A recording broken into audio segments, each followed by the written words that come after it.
Orca, hello Coyote, hello Comic, thank you for the resub!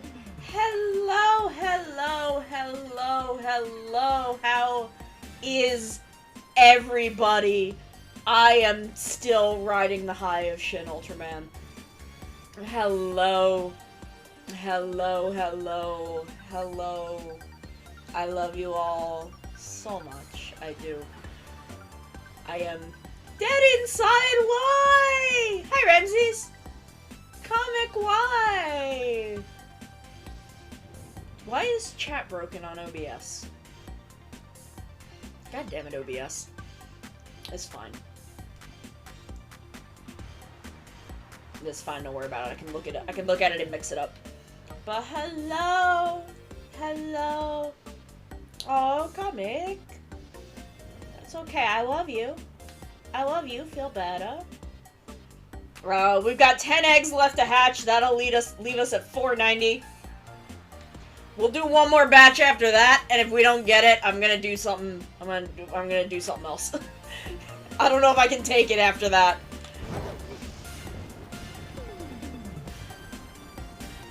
But hello, hello. I got to see Shin Ultraman yesterday. Still working.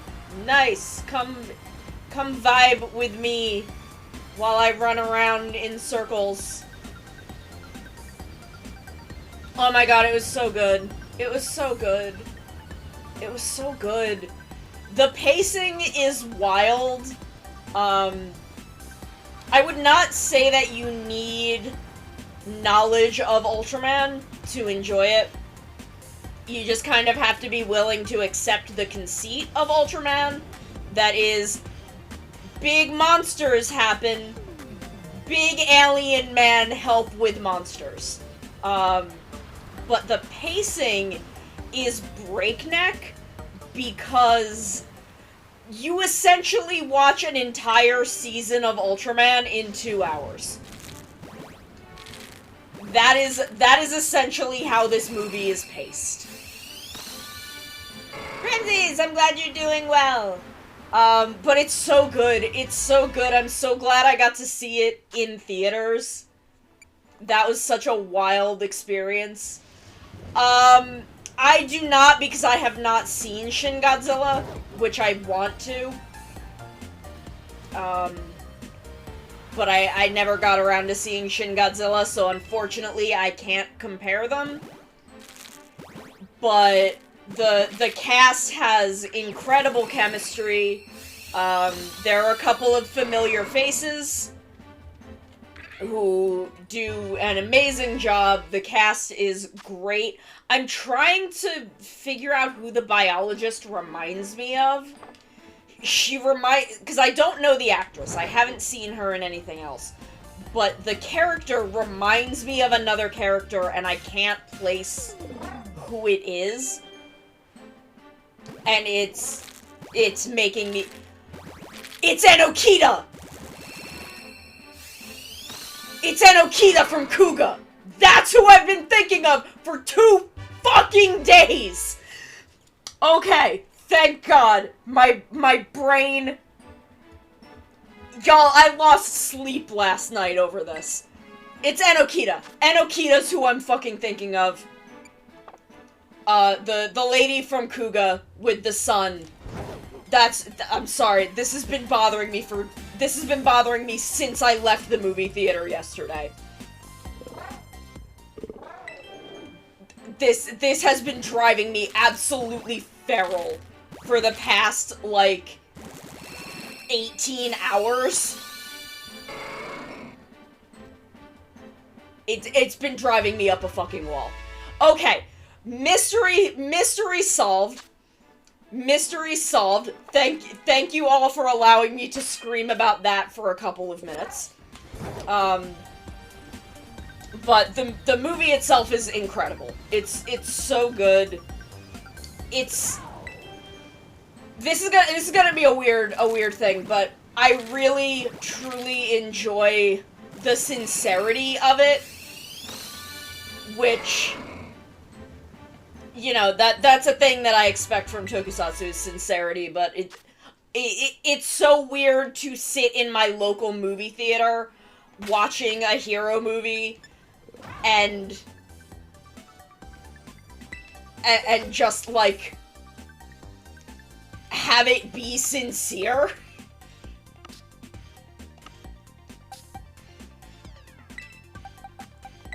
Yeah, no, that was, I left the movie thinking, damn, I know who a couple of these people were. The only person I knew, like, completely without question was, the dude who plays the leader of SSSP. I knew who he was. Like, that, I knew who the actor was, I knew where I had seen him before. And I'm like, okay, I know him, I didn't know he was in this movie. Cool that he's in both this and Kamen Rider Black Sun. Good for him. I knew of him prior to that from a different J-drama. And then I was looking at the one villain, Memphis, Tennessee. Me files. Memphis, Tennessee. And I'm looking at him and I'm like, damn, I know who that is. Why do I know who that is? Damn, that's a really familiar looking guy. Why can I not place him? And then, you know, I look him up after the movie and I'm like, oh, it's fucking Soryo from 01. Holy shit. Damn, cool to see him playing that kind of role. Cool to see him with the range. And I'm like, okay, the scientist, the biologist lady, not the science kid, the biologist lady, I'm like, okay, she is ringing so fucking familiar. Who is she? So I look up the actress, and I'm looking at her prior roles, and I'm like, okay, she's not someone I know. So it's not that. That's not what's ringing bells in my head. Oh my god, we did it! Oh my god, we're finally free! Oh my god! Oh, thank god! Holy shit! Freedom! Oh my god! Okay! 486! 486 eggs on this goddamn Tauros! And we're finally fucking free! Holy shit! Oh my god! 486. Good god! 276.5. I'm collecting data as I do this. Oh my god. Oh, thank god. Oh boy, thank you. Thank you for the head pats. Oh my god. What do I name this bitch? Can I just name him 486? I'm just naming him 486.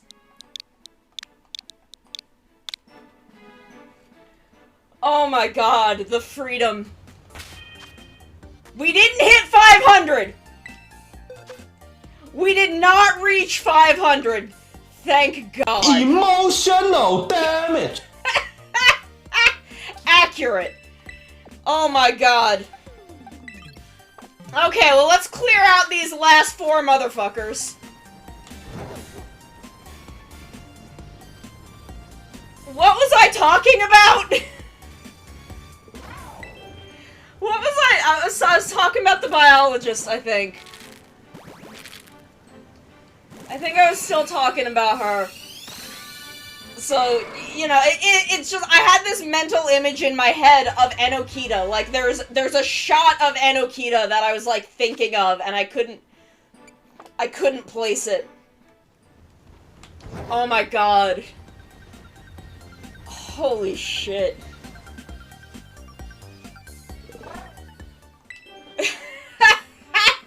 I got fucking jump scared by the shiny! Jesus Christ.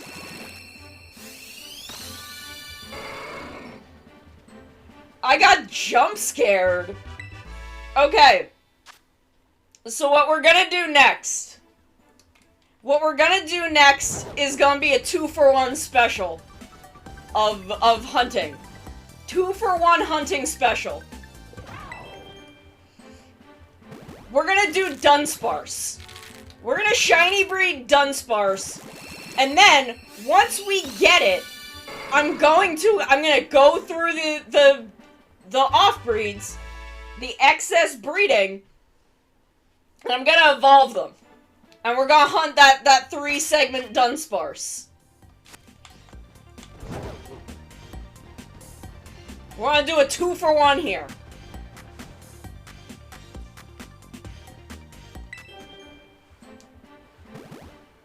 Maybe we should do Dunsparce and Mousehold at the same time. We could do that. That would be hard to count, though. That would make for some annoying counting. Maybe we won't do that. Oh my god, we finally did it. Oh my god, we've been doing this for like 2 weeks.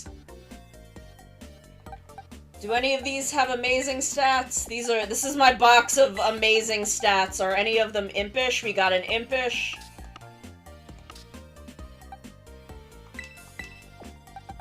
These are where I kept the impish ones. What was this? Oh, that's 486. That's our bitch 486. I'm like, why is there one in here? Okay, so these two I'm just gonna release.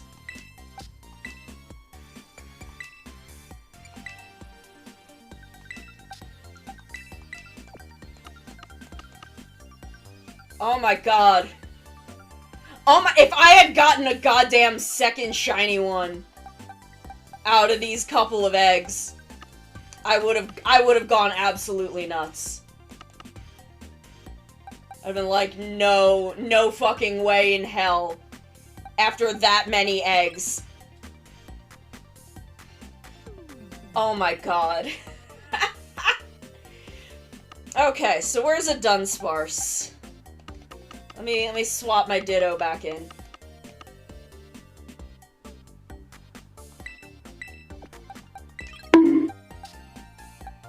Feel free to DM me on Discord or Twitter if you want one of the flame breeds. I've got so many. Just oh so many. Let's see, do I have a Dunsparce out here somewhere? Or am I gonna have to bust my Dunsparce? I'm pretty sure I have another one. There's one.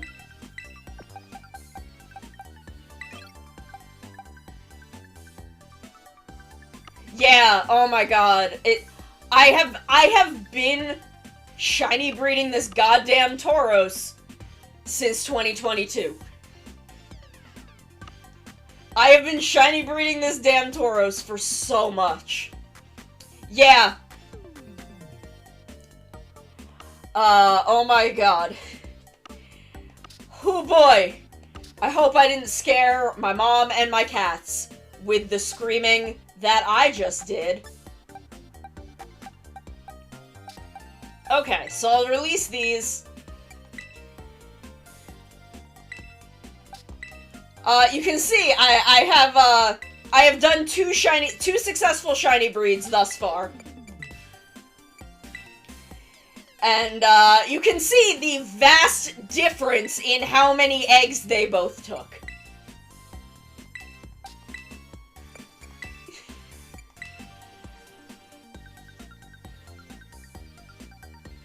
Oh boy, I do 30 eggs at a time, because I do not want to have 6 boxes of extra eggs.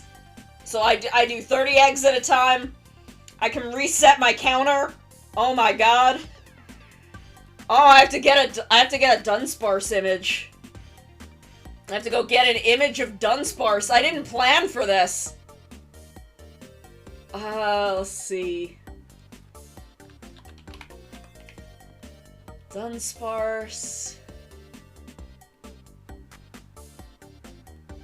We'll save it. OBS.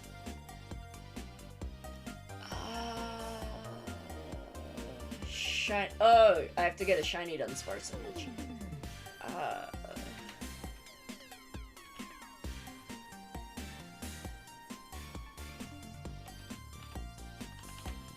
This'll do. This is fine. Save images. Probably not. Maybe. If you guys really want to see me breed, one, I have to get a water Tauros. I do not have a water Tauros. But if you guys really want it,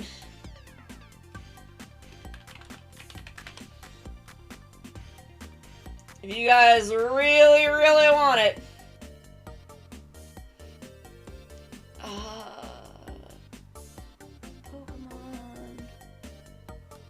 I will happily give you a warm Tauros, because I have so fucking many.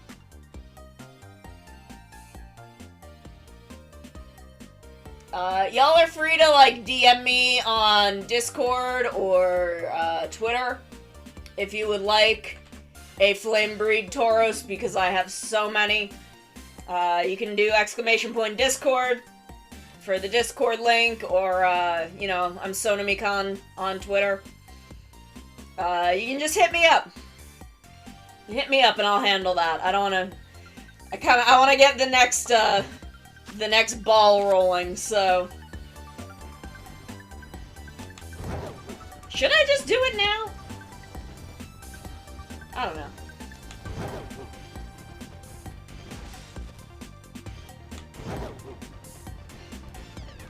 Where's my spot that I do this from? I think it's over here.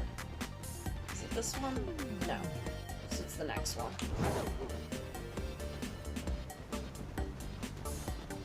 I have like a little over 30 of these bitches to get out of my box, so y'all are welcome to them.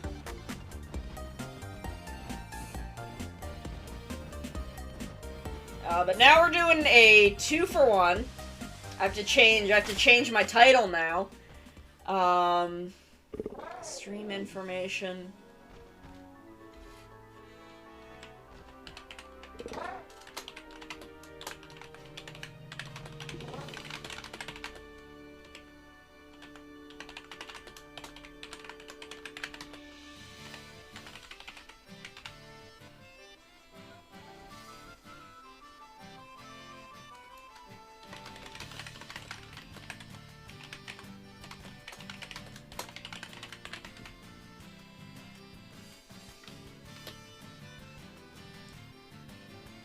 Am I caught up on Geats? I have not seen the most recent, but I have seen the one before that. Y'all just DM me, and after stream, I will take care of as many of them as I can before I have other stuff to do, and then the rest of them I'll handle tomorrow.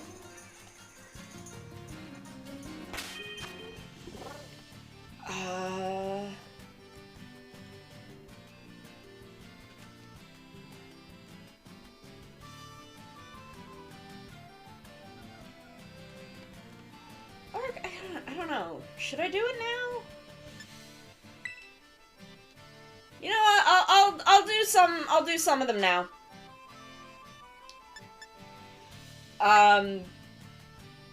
The reveal of what happens to fallen riders from 2 weeks ago. Oh, yeah. I kind of had the suspicion. I had the suspicion that that was the case. Okay. I'm gonna set a link code.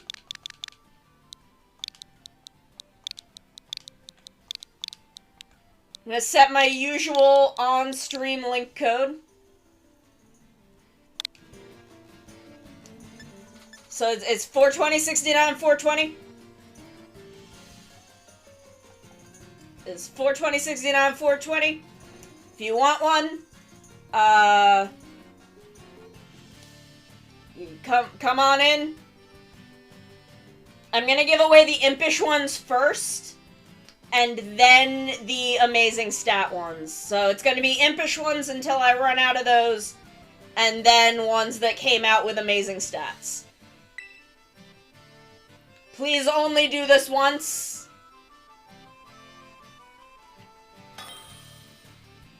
I will look at names. Beanie, okay. Where did I put my 32? Here we go.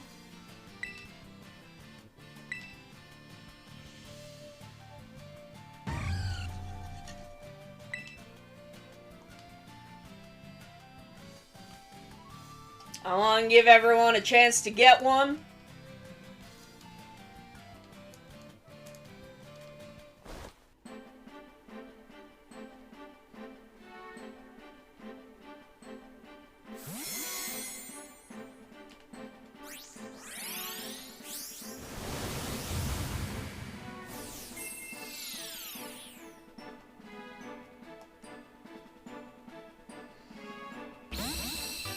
It's drinking the water! Oh, thank you. Thank you, Ash.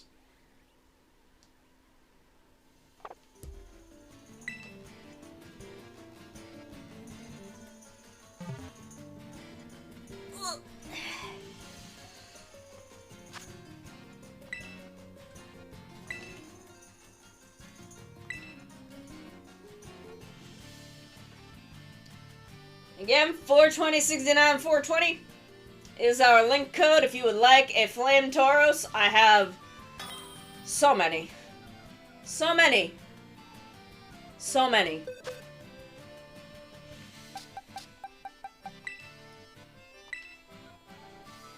I don't think any of my impish ones are amazing stats. Oop.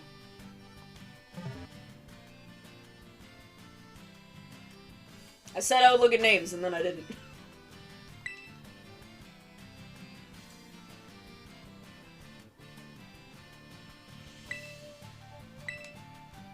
Okay, come and get 'em. Come and get 'em.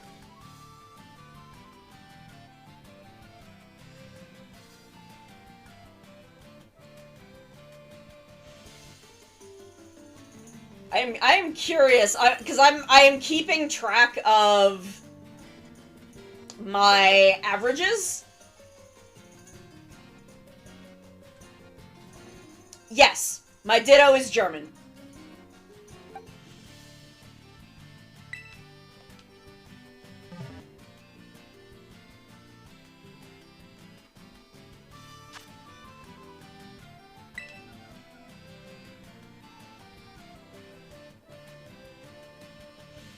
Okay, is someone ready?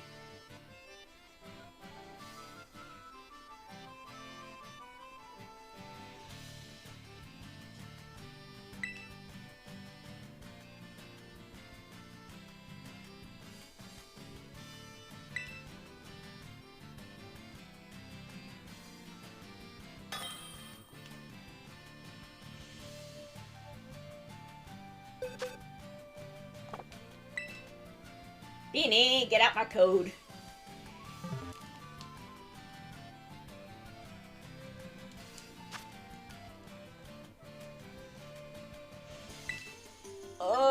Okay, gonna change my code.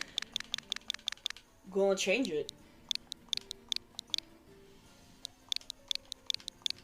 32325656.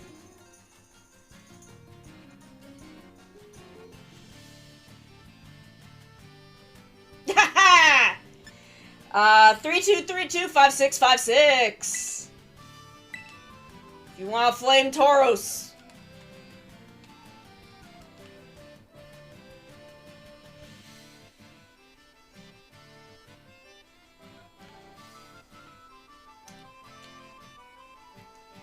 Oh god, what was I even talking about? I don't remember. I'm God, just the freedom from this goddamn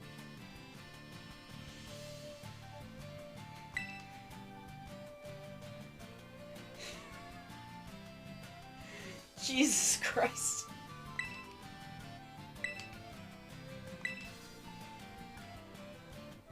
Oh my god. My heart.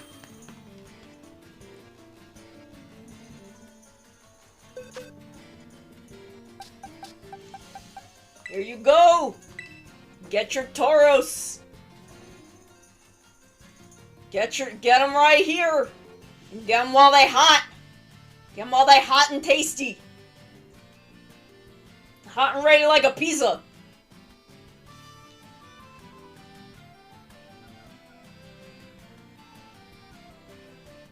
Hot and ready like a motherfucking pizza!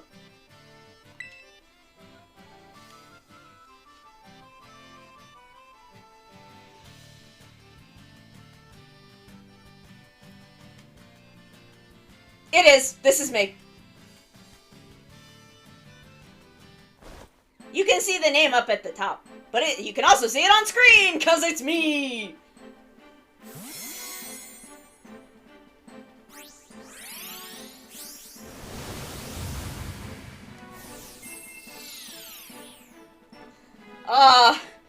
The special Tauros hell that I am finally free from. Will I go back in for this other one? Who knows? Thank you. I'm gonna move this one over to the special alternate forms section of my boxes.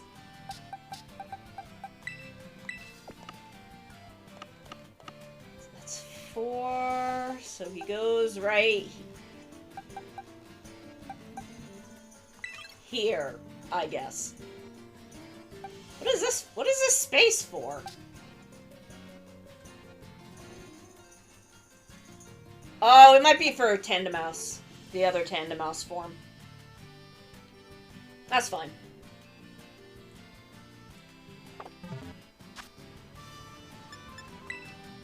Does anyone else want one? Anyone else need a Flame Breed Tauros?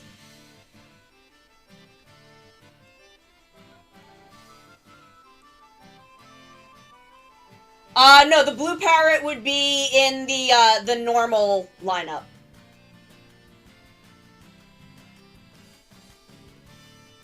Because I think the only alternate forms I'm missing for Paldea at this point are, thank you! I forget, if you scroll down, there are credits for, the Hat and Tie and the Sprigatito.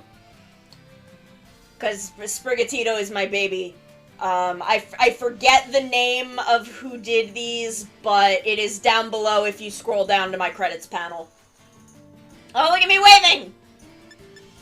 Does anyone else want one, or can I move on to Dunsparce? I'm gonna move on to Dunsparce, but y'all are free to, hit me up if you need a Flame Breed Tauros. I will hook you up.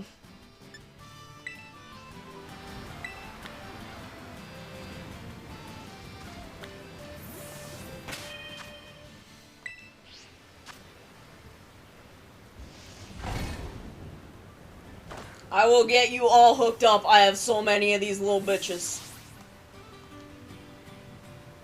Okay, so we're gonna make a sandwich for Egan.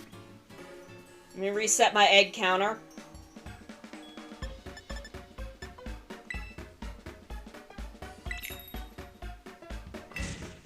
I love Sprigatito. It's a little kitty, and I love grass types. The grass type starters are generally my favorite, so I was very excited about Sprigatito. I mean, y'all remember. A bunch of y'all were there for that. He's a cuddly baby! He reminds me of my kitty, who is super cuddly. And I think is asleep on my bed right now. I have to make my bed later. We washed our sheets today.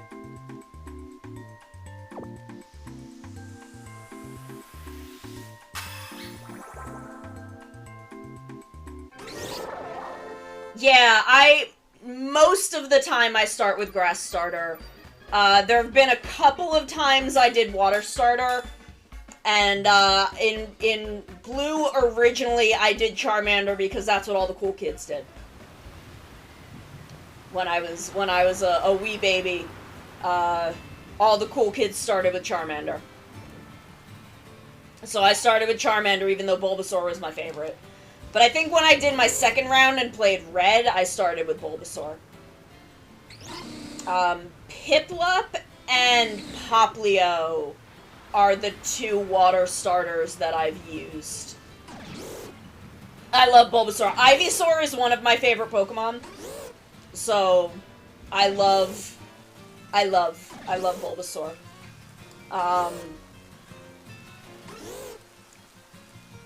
Piplup and Popplio, I think, are the two water starters that... Oh no, I did Mudkip also. Mudkip, Piplup, and Popplio were the three water starters I've used. And then for pretty much everything else, I think I've used the grass starter. Except for that original run of Pokemon Blue, when I was a teeny baby. And then, on the occasion that I play the secondary versions, I will usually choose the water starter. Oh my god, look at Dunsparce sleep! Oh my god, look at it, it's so cute! Holy shit! Holy shit, it's so cute! Oh my god. Being able to look at something that isn't a Tauros, it is such, like... I'm having, like, so many feelings about being able to look at a different freaking Pokemon.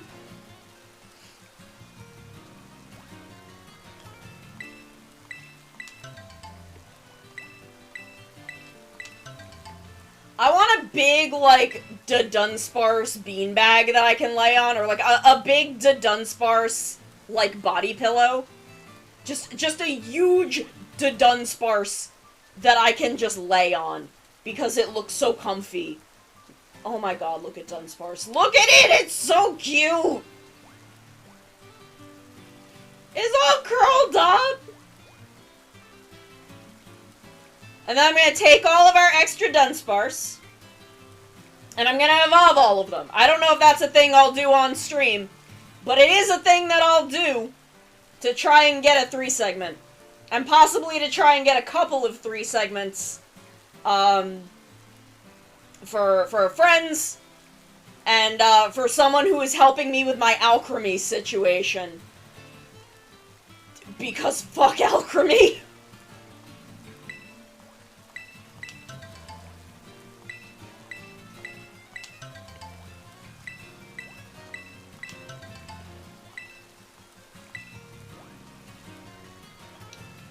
Little Dunsparce, where did you eat? I don't know if Dunsparce would even be tasty. It's probably good protein, though, because I do think it's a bug of some kind. So there's probably good protein in there. But it's so cute! It's so cute, I love it!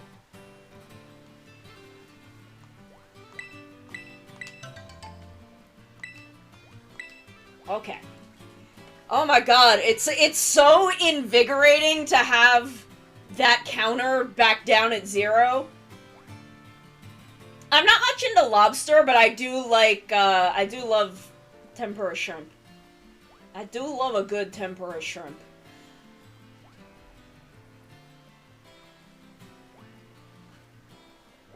Them's is tasty little bitches. I'm not much into lobster, though. I've tried it, and I don't know. I'm not super into it. But I'm very picky about seafood. There's not a whole lot of seafood that I'm super enthused about. Oh my god, seeing that counter down at 0 is such a tasty tempura Dunsparce. Actually, that sounds really good, honestly. My local sushi place does some really good tempura rolls. They have a really good salmon tempura roll. They actually have a really good roll that is spicy salmon, and I think it's either cucumber or avocado. And then, fresh salmon on top, and it's so fucking good. Oh my god. I think that's their spicy girl roll? Possibly? And then they have a salmon tempura roll that's really good.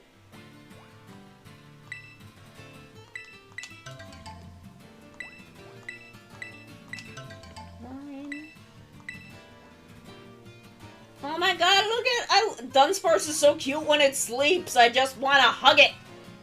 I just want to squeeze it. It looks so squeezable.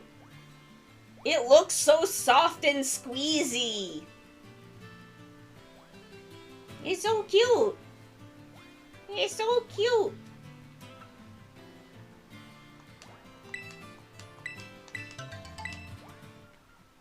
Okay, we have 10 eggs.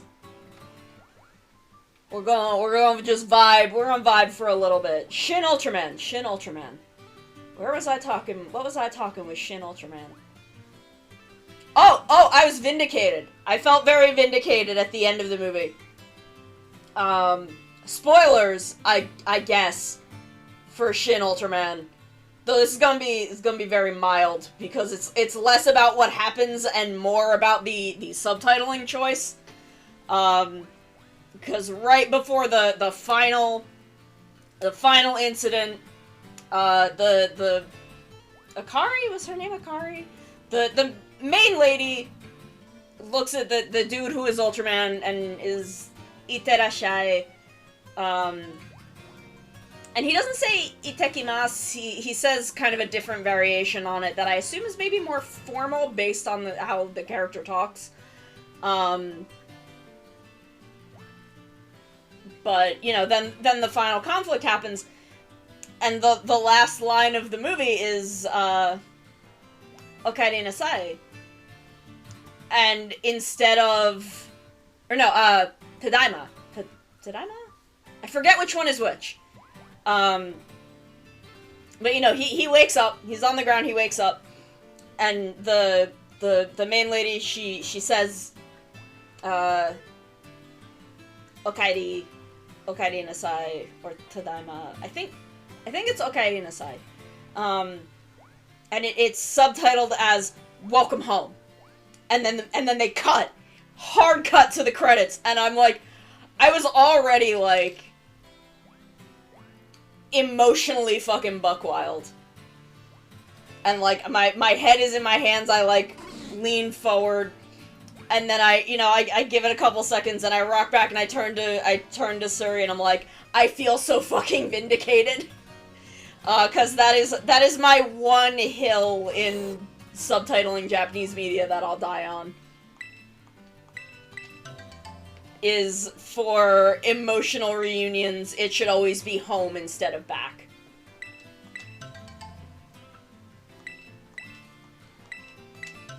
Did I put my shit in the right box this time?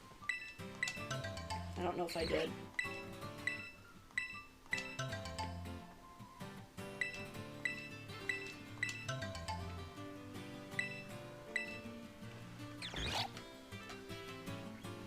But I was feeling deeply vindicated that that was how they chose to subtitle it. But it was so good. It was such a good movie. If you got to see it in theaters, I'm glad. I'm glad I got to see it in theaters. If you didn't get a chance, please absolutely find a way to watch it. It's especially if you like Ultraman. It's so good. Hey, Ditto. Hey, baby. Hey, baby. Look at him bouncing around.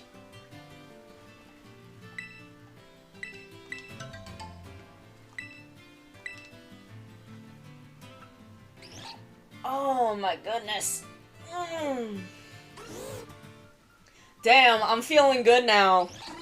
Now that I've achieved freedom from Tauros.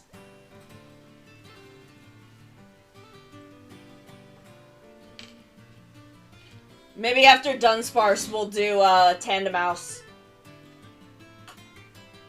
to try and get the family of 3.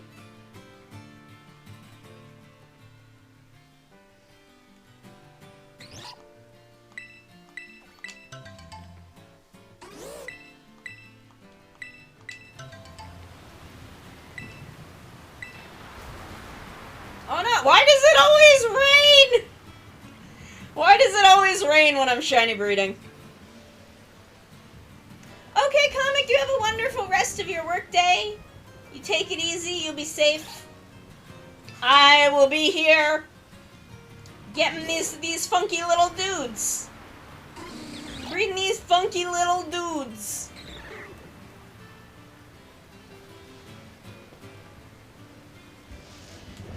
I wonder if my stream markers work yet. Nope, still don't work. I need to fix that. I don't know why they're broken, but...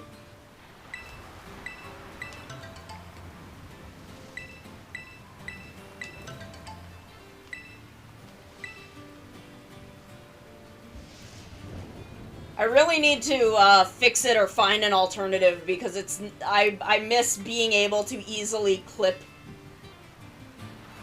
things after stream.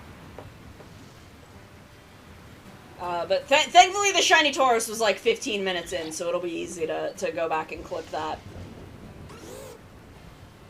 Oh, do you like the rain? Do you like when it rains? You having a good time flopping around? Look at him having a good time. I love Pokemon.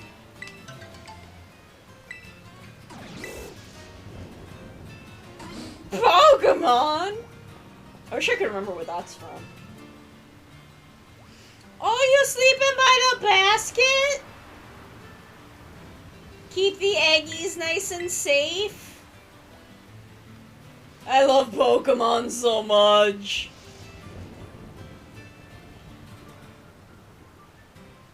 Is that what it's... No. I didn't watch enough Family Guy for that. I feel like it's a YouTube thing. I feel like it was something from YouTube, because it's like a girl just going, Pokemon!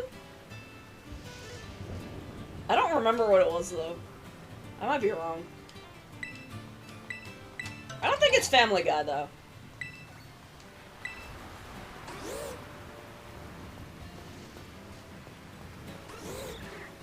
Whee!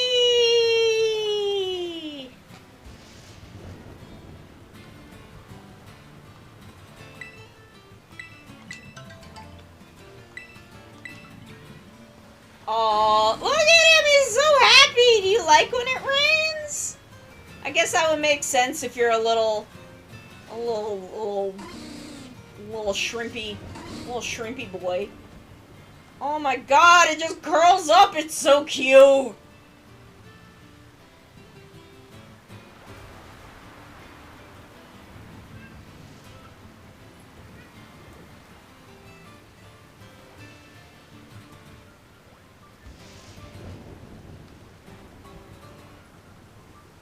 Did I unlock all the haircuts? Did I ever, like, find where all the haircuts are?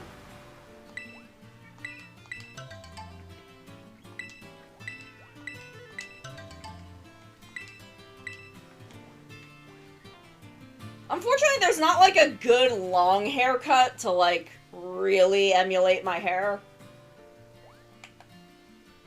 But my trainer's still really cute. I thought so. I thought you could unlock more. That's usually how it works. Like, I feel like when I started and I went to, like, the first barber shop, there were a couple more hairstyles than there were in the initial character creation.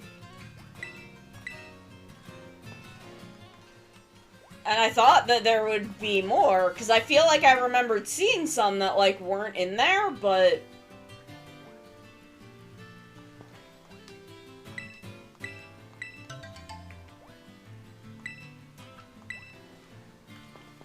I'm I'm really hoping in DLC that there's like full outfits. I want like a skirt.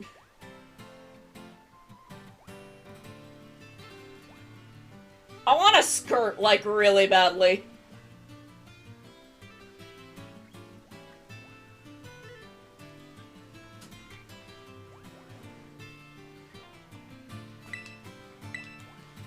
I hope the DLC is like Summer Break.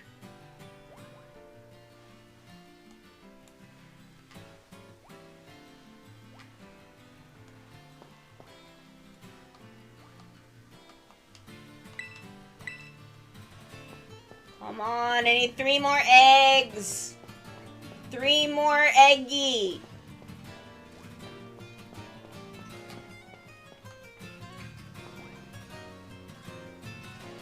Oh my god, 486 eggs.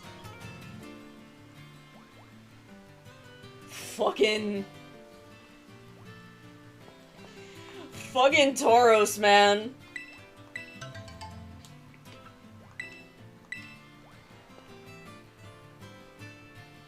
Fucking goddamn Tauros. Oh my god, I just read crouch as crunch. And I'm like, what? I can crunch.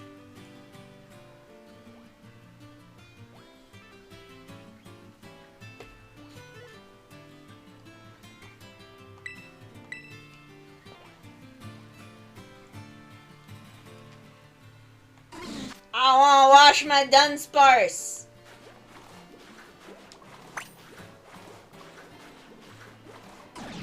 I washed it. Oh no, you got soap in your mouth!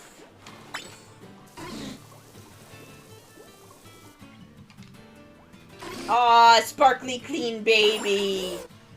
So happy.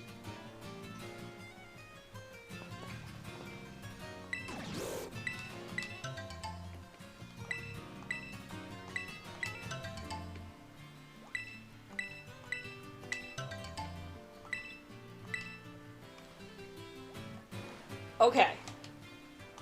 We are done picnicking. We can move on to a hatching phase.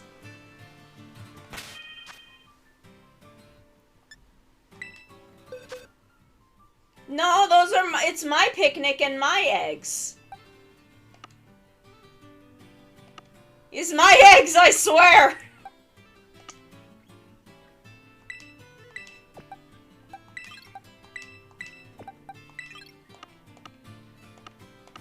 I swear it's my eggs! And once again, I fucked it up.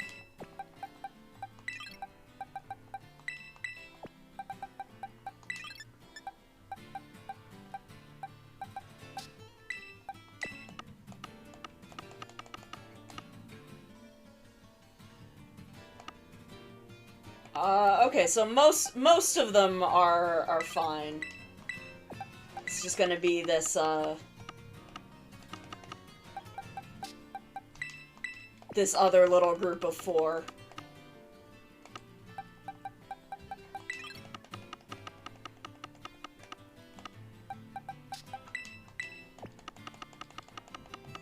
Cause that's how you do breeding in this game, is, you have a picnic, instead of, taking them to a daycare.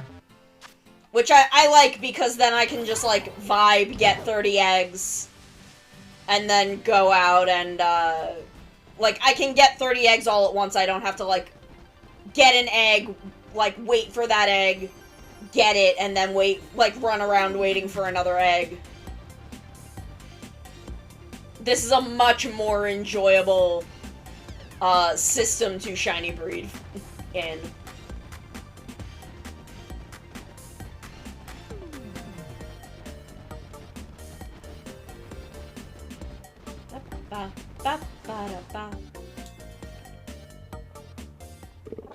Okay.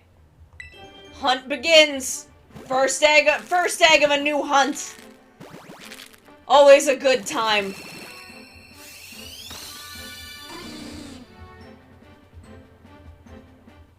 Always a good feeling.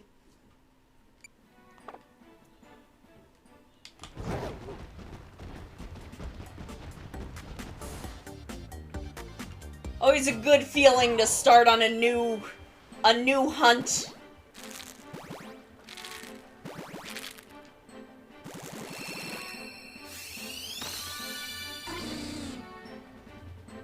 Hi, John! Yeah, it was 486.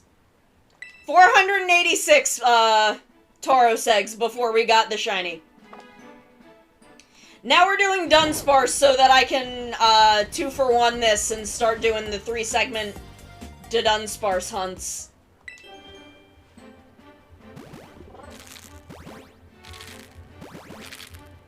No. I have not done the starters yet. I will probably do them.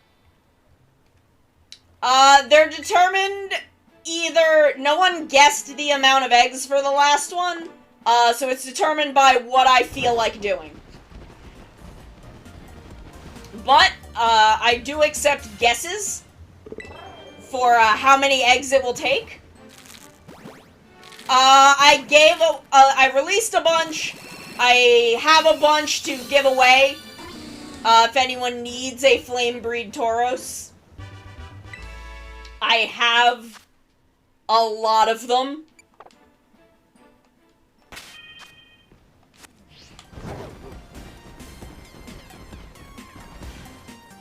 I have around 30, I think. My boxes are pretty clean right now because I got rid of a lot. I usually would, release ones that weren't the right nature or didn't have amazing stats, in between streams. So, my boxes are not in terrible shape. Just good luck at doctor! Good luck getting doctored. So let me just... I have to look up what the good nature for Dunsparce is, but, what is this? This is where my impish ones are, because that's the good nature for Tauros. And then I have, 29 amazing... Oh! That one's not... I'll hold on to it. I have 29 other Tauros. So, those 29 and these 5, so these 34 Tauros are all up for grabs. And here he is, the bitch of the hour. The motherfucker of the hour is, my shiny Flame Breed Tauros.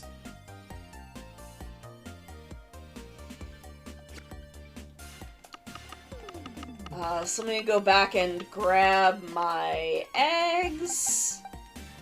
And then I have to run an ad break so I can feed my cats. I'll move these over. Okay. So before we move into the next round of Dunsparce, I am going to run a quick ad break so I can go feed my cats. And then we will come back and we will, we'll get back to it. Realize 始まりのは新しい時代を We got a sunrise burning like the fire. I don't remember this. I'm sorry. You cannot stop me from trying to seduce Mascot Bowser. I will seduce Bowser. He will be my husband. And I will marry him because he is sexy.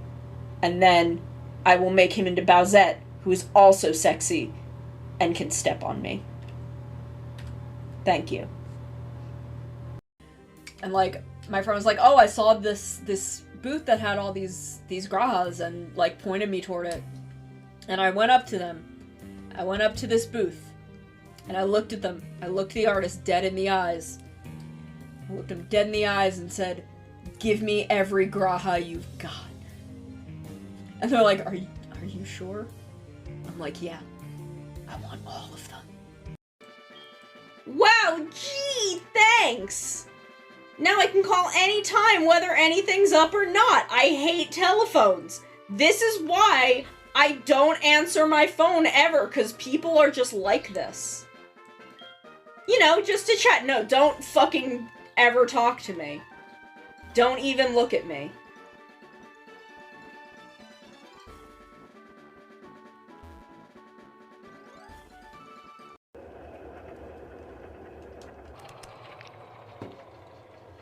Oh, I guess I could also just pull the plug out. Now I have a battery! Now I'm a cat with power! Both literal and metaphoric.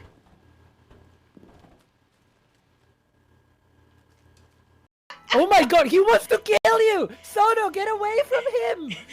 Bad I love touch! that he's Bad like... stranger danger! Look at that face. He's like, he's doing the anime. You know the anime thing where like the fisheye lens? Yes! You know? He's like, I must execute her. I must have her jugular veins. I love that he's like doing this, and I'm just standing there. I can absolutely hear him. And Yeah, I'm just like, you can this totally is hear fine. him. This is fine. You can try and This murder is me. fine. I feel okay with this. I didn't exclude legendaries from like the normal randomization because I thought it would be funny. And I was right. I was completely right. Oh no, what's going on at Game Freak? Who's freaking the games? Behold my dexterity and grace. That's what I say when I'm trying to pick up girls. And then I fall flat on my fucking face. It's that one drill tweet where I rev up my motorcycle, and when the dust clears, I'm dead face down on the ground. That's me. Oh hey, it's Flick. He's here. Neat. What? What? Okay, we're back. We're back. We're back.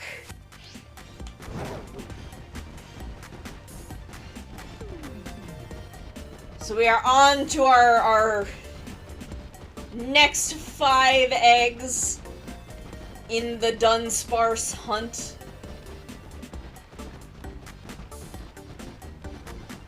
I feel like I've hit both extremes of the shiny breeding experience already.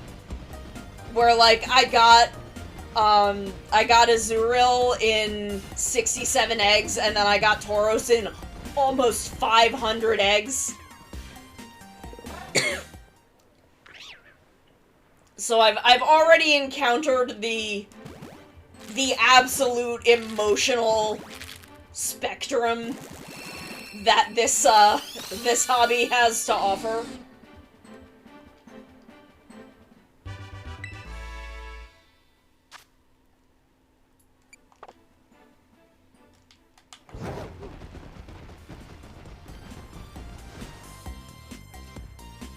I'm not sure why I've decided to pick up shiny breeding, to be totally honest. But it's something to do. It's something to keep me playing the game, because I do genuinely really love this game.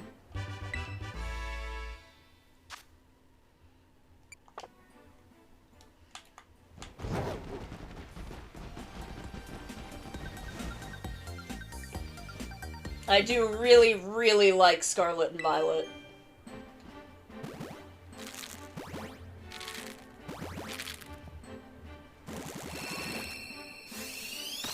Tomorrow, I believe, is when the next batch of Cinderace raids starts, so I'm gonna do one of them. I have a Slowbro prepared. 6, 7, 8, okay. I have a Slowbro prepared. We will do our Cinderace raid. Do I have to, like, do an amount of 6-star raids to unlock the 7-star raids? Or now that I have that unlocked, can I just, like, do it?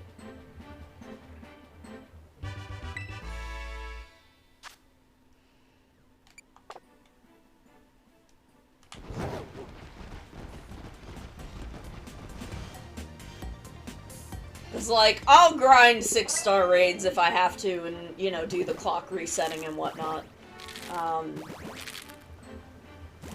But... you know, I want a good Cinderace. I want one of them good, Mightiest Mark Cinderaces that everyone's, all riled up about.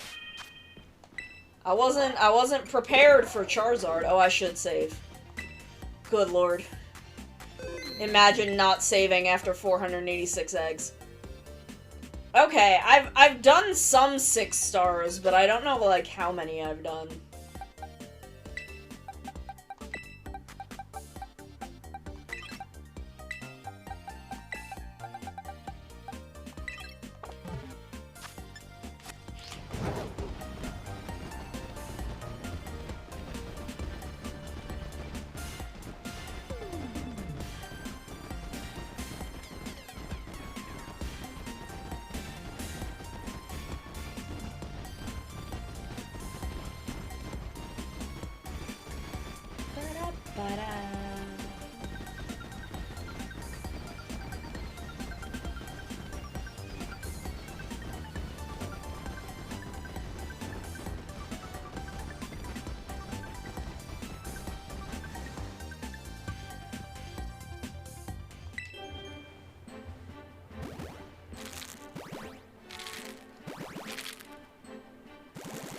Oh boy.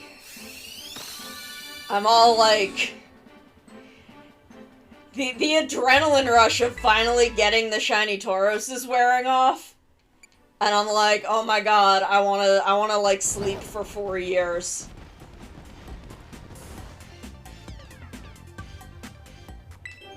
I just wanna like go to bed forever.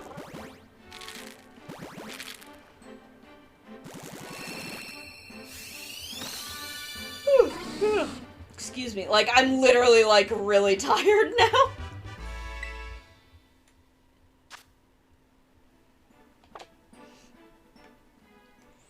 I was mentally prepared to just be doing Tauros for the rest of the day. But now here I am. Breeding Dunsparce. But at least with this, I can take all of these other Dunsparce and go grind evolving them. And then, I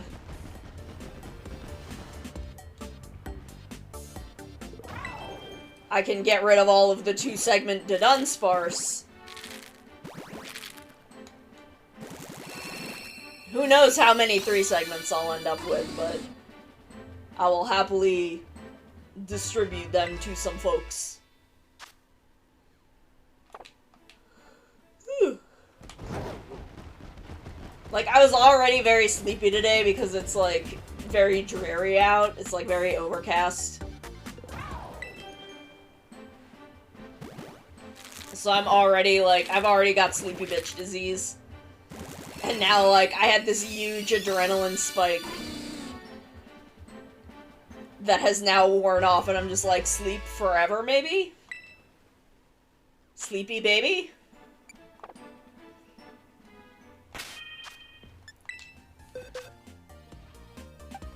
I'm sleepy baby?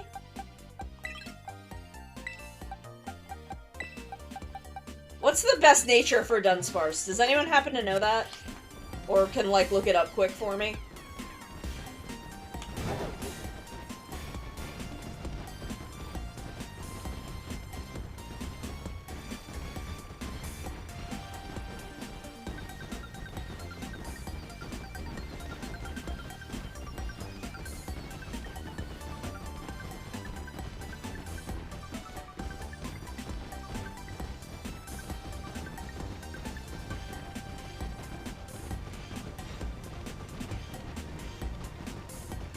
That way I know how to sort them.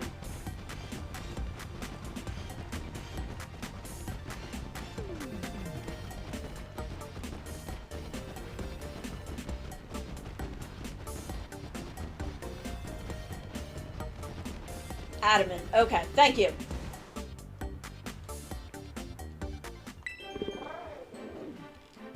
Thank you. That way I can separate those. So if anyone wants one of them, or I can wonder trade those out into the ether.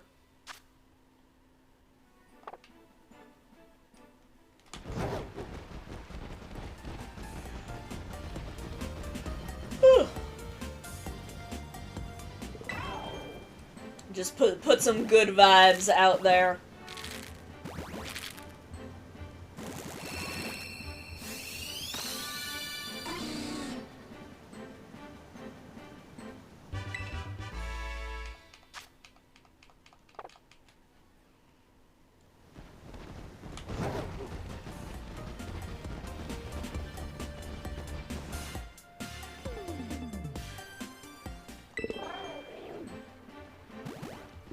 Oh my god, I can't believe we're finally free from Tauros.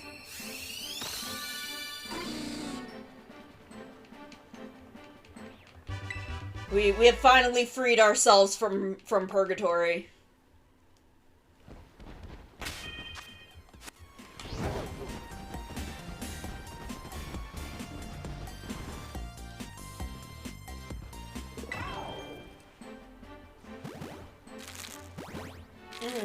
Okay, so what can I ramble incoherently about? What can I do a rambling on?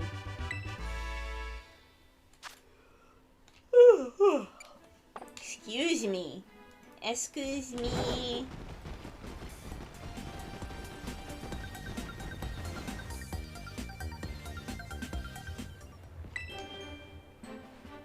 I love my big dog Bike, he's so cute. I love that he just literally just acts like a big weird dog.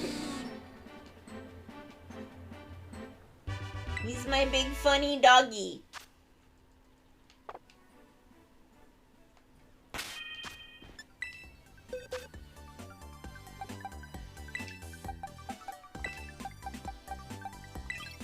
Like, do we have any adamant? Oh, we have one.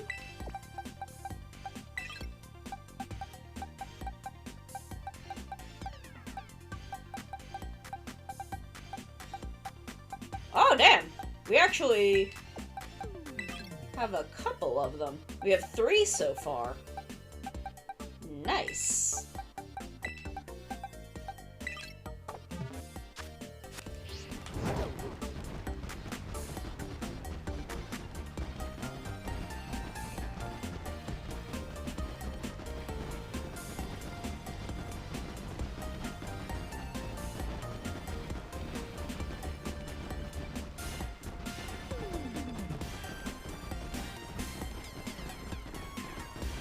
Look at him go! Look at his little beans! He's got beans! I love my silly little doggy beans.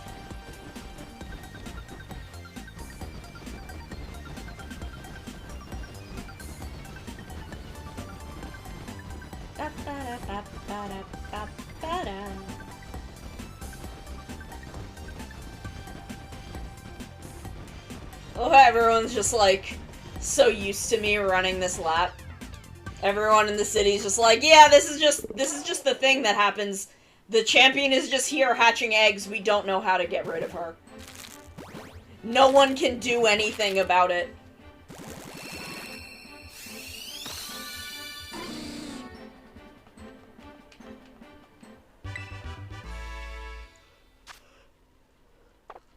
I don't know why I genuinely don't know why I'm yawning so much. I think it's because of the big adrenaline spike and then crash.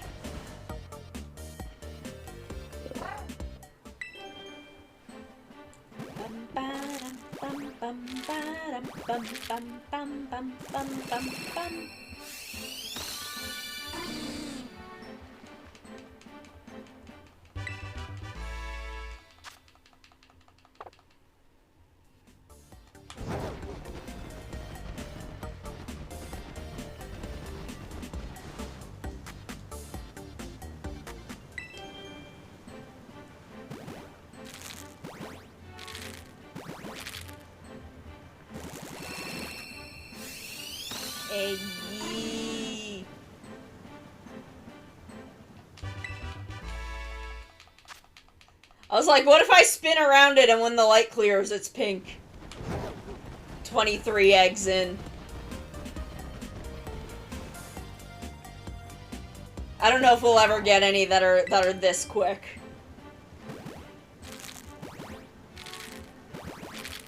As long as we can land like in the range that we've got, I think we'll be okay. I'm praying that none of them go over the Tauros threshold.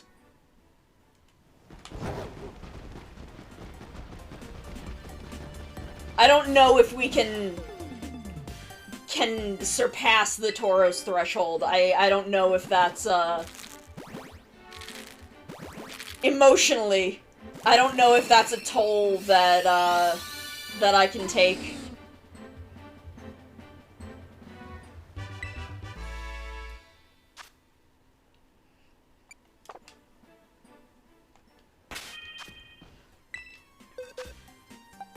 It's like, I got the shiny Tauros, but at what cost?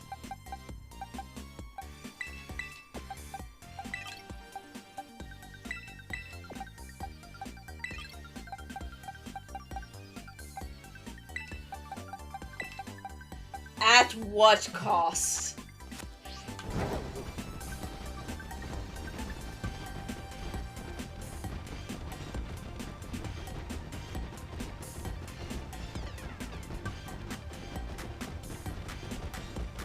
Honestly, it wasn't much of a cost. It's good content. My slow and gradual descent into madness.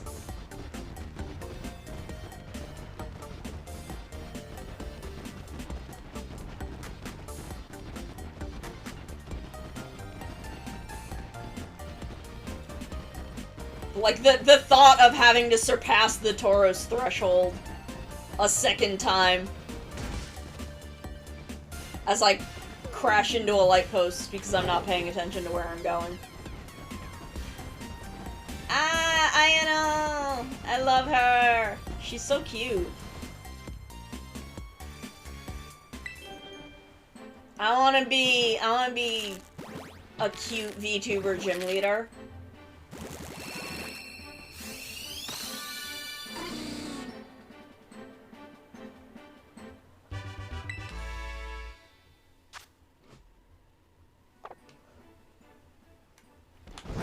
I want to be a cute VTuber gym leader.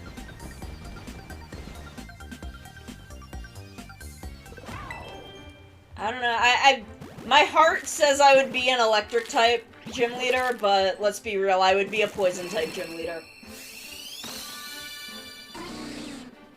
But I would have a Raichu with a poison terror type.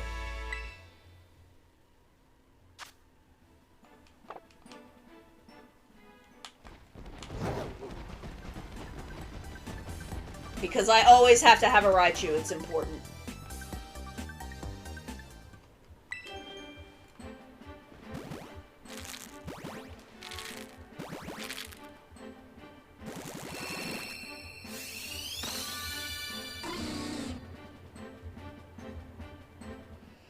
Raichu is my favorite super special baby Pokemon that I love so much.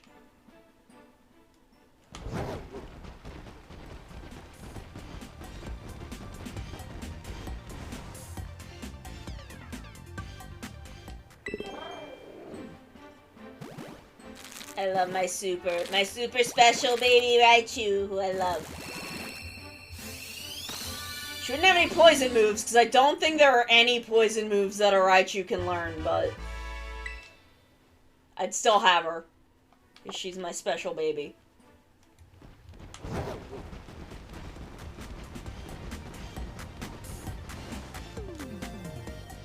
Okay, 30 eggs down. Oh, can it learn Poison Punch? Can Raichu learn Poison Punch? Fuck yeah.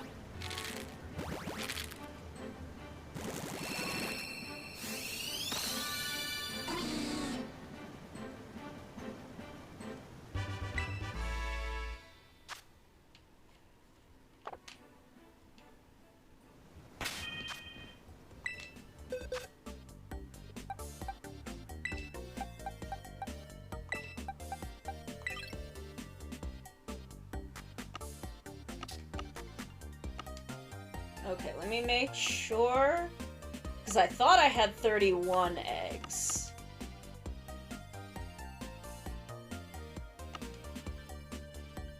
Yep, there it is.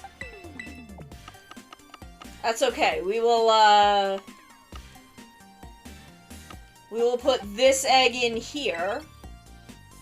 And I will start my egg counter at 1.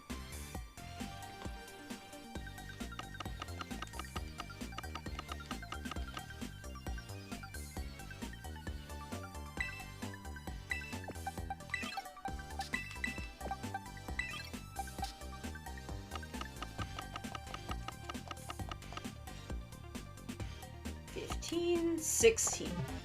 Okay. I am in a good box. I am in the correct box.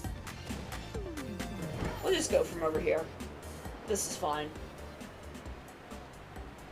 Ba-ba-da-ba. Who's in the wall?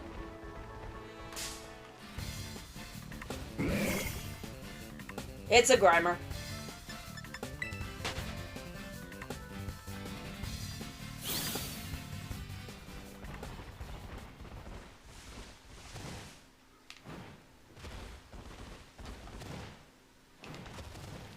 If I see something like half sticking out of a wall, I like to check it. Just to be safe.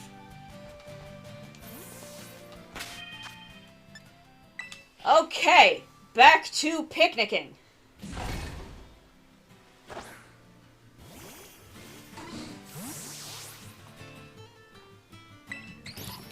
Make our sandwich.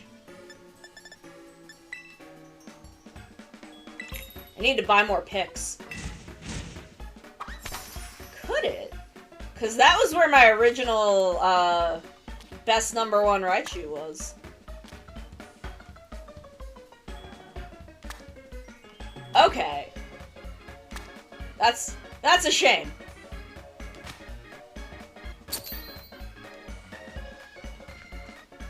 But my current Raichu goes all the way back to Gen 4, I believe? The Raichu that I've been using and carrying forward, I believe goes all the way back to Gen 4. I believe comes from Platinum.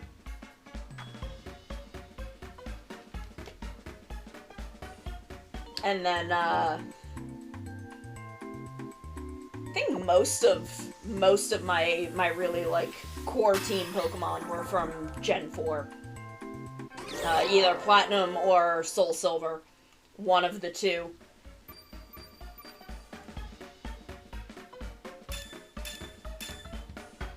Unfortunately, as much as I have my original red, yellow, gold, and silver carts, I don't know whatever happened to blue.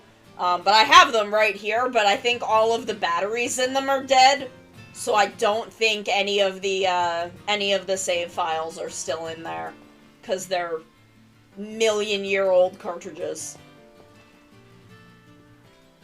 But I have them. I can pick them up and hold them. I can ASMR you some carts clicking together.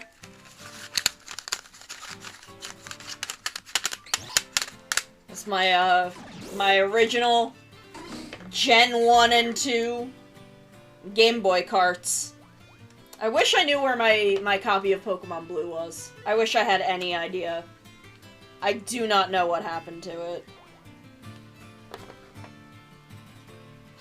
But I still have my original copy of Silver. And all 4 of them are my original copies from when I was a kid. But Silver, I think, is the one that is the most special to me of the 4 that remain, because Pokemon Silver is such a special game to me. But I do have these 4, so... But I don't think there's any save data in them, because the batteries in them are probably long since dead.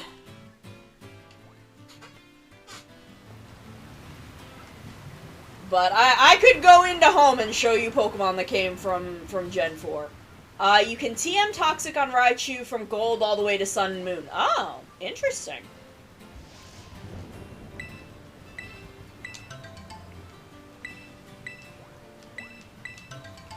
Okay, so I couldn't in this...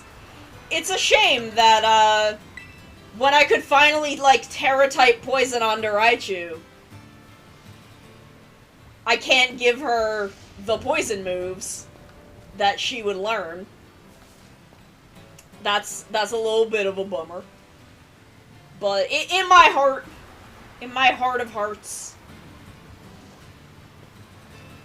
I would always have a Raichu, even as a Poison-type gym leader.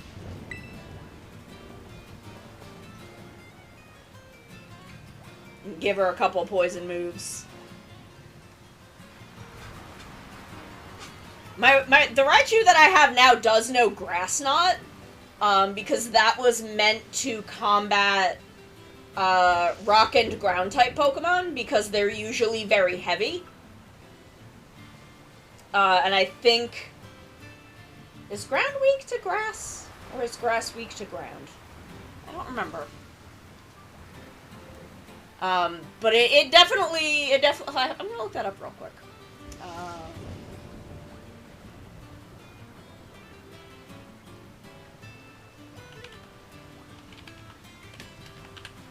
Ground type. Yeah, so, Ground is weak to Grass, and Ground Pokemon are generally pretty heavy, so having Grass Knot on her, Rock Pokemon are also weak to Grass. So that was just a good move to have on her to combat Rock and Ground types that she would normally be weak to. It was a good move. It's a good move to have on her. She's a good Raichu.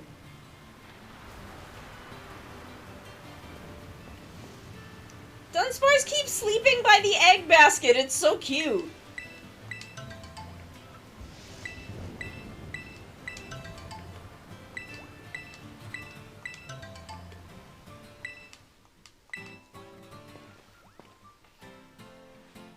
It's so cute. Okay, don't be sleepy.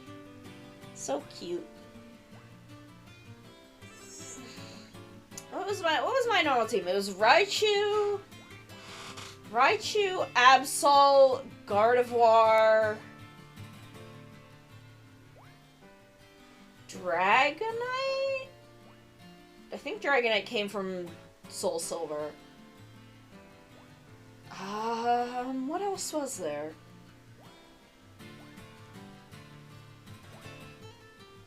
I know it was Raichu, Absol, Gardevoir. Those were, like, the 3 staples.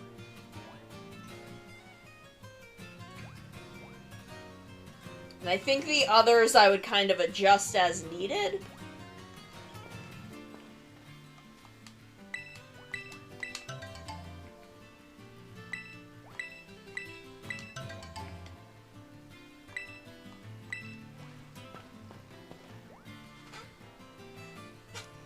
But why can't Raichu learn Poison in Gen 9? Why not? Because now it can have a Poison Terra type. It had Poison moves it could learn before this. That's such a bummer.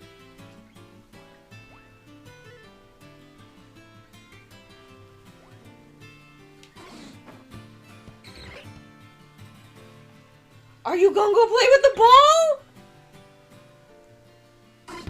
Oh my god! They play with the ball! It got stuck under the... Oh! Oh my god, that's so cute! Look at them kick the ball around! Why are Pokemon so cute?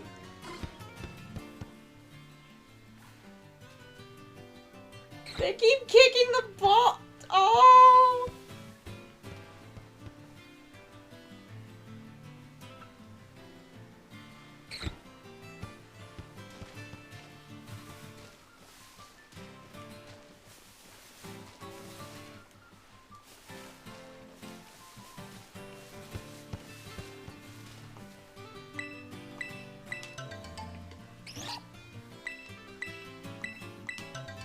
Pokemon are so good.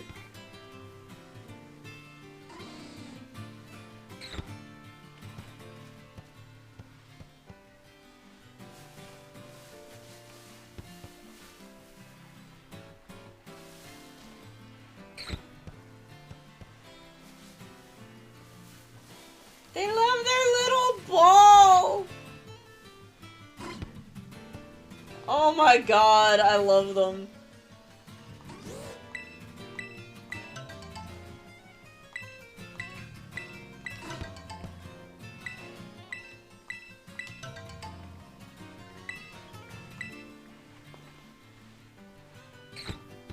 It bounced off the table. Oh my god, they love the ball so much.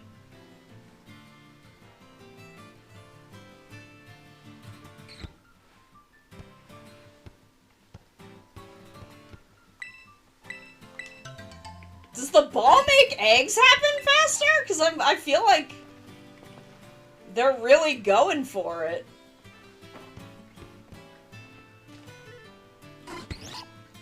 Like, we already have 16 eggs.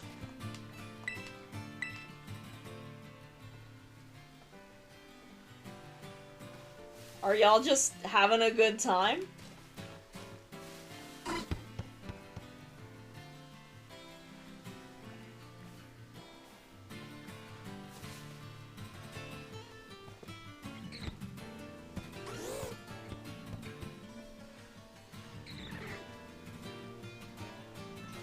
Get your ball! Kick it! Ah! Is this stuck under the table? You want it? There you go. I love Pokemon!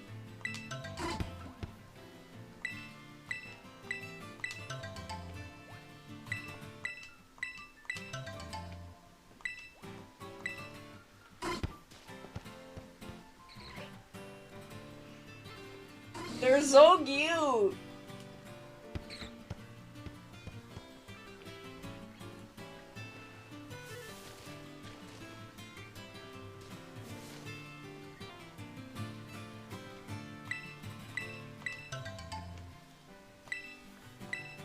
Okay, 10 more eggs. 10 more eggs and we will be on the second batch of 30.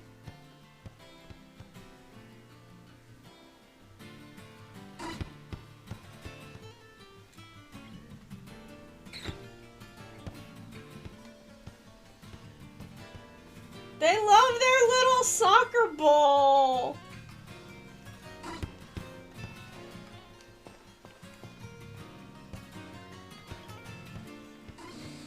I want to get them a nicer ball. I want to get them like a big-ass beach ball.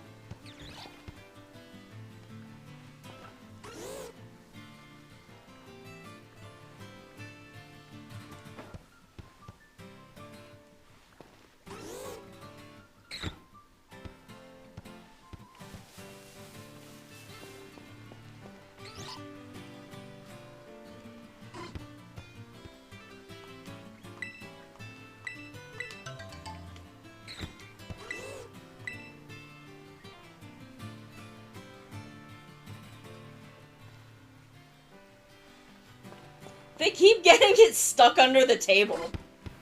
Whoop. Why did it go that way?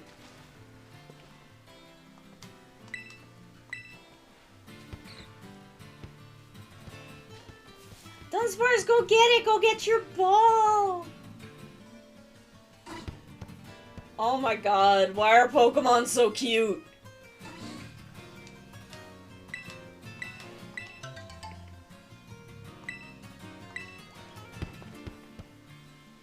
Aw, Dunsparce went to sleep. Oh, no.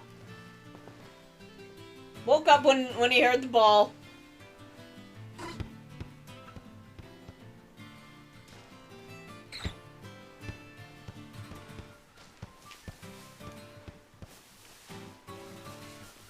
Why is it so hard to kick this freaking soccer ball?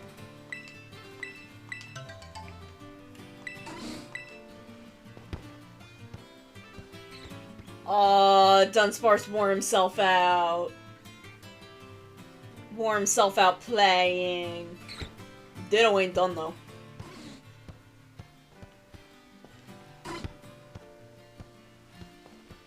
Oh my god, they're so cute.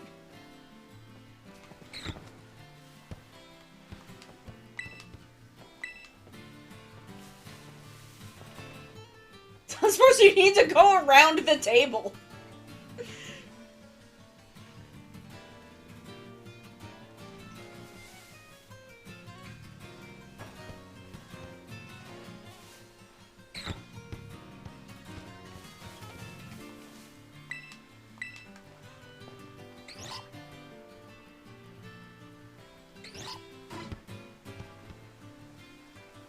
Oh my god. I don't know why this is so incredibly charming to me. Just watching them, like, play with a ball.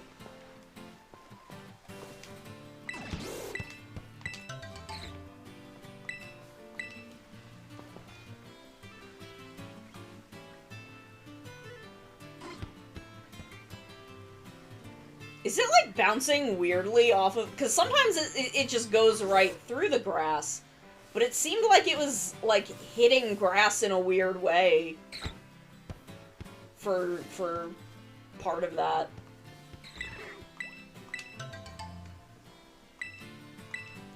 Okay, 5 more eggs.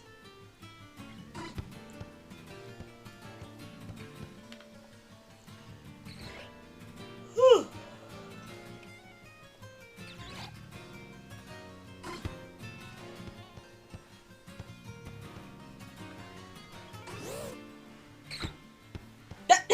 Oh my god, Ditto kicked the ball so hard that it moved me. Like, it caused my character to, like, move forward a little bit. Ditto trying to take me out at the fucking knees.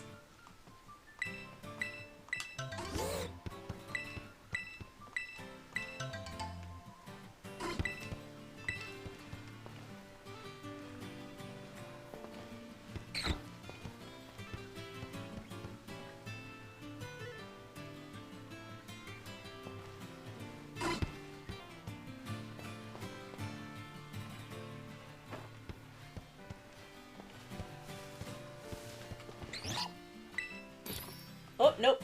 I wanted to check the basket, not make a sandwich.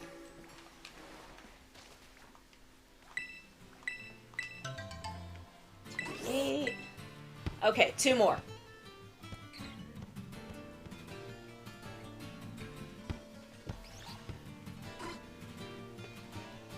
Dunsparce is bigger than I've always thought. It's like, if you stood it upright, it's like the same height as me.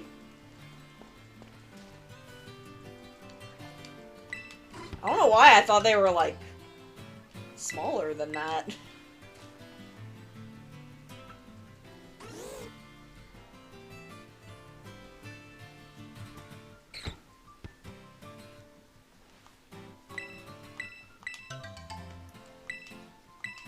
Okay. 30 eggs.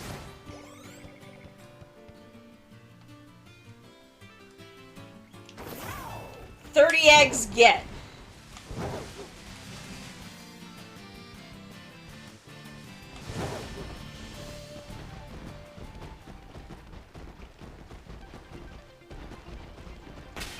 I have to actually switch it in. Have to actually get the eggs into the party.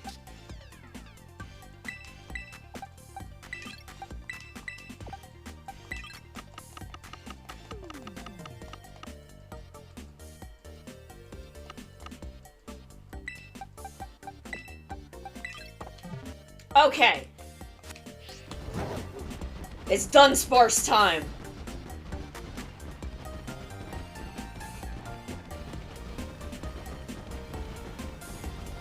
It's time for Dunsparce.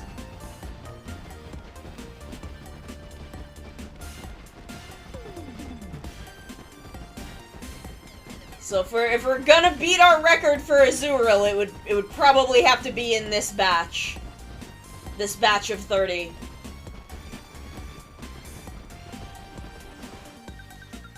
But as long as we don't cross the Tauros threshold, I think we'll be fine.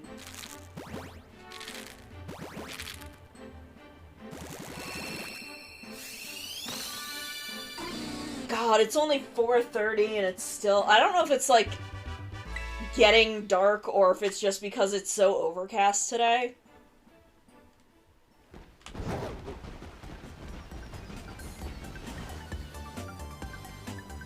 That, like, it seems like it's already getting dark.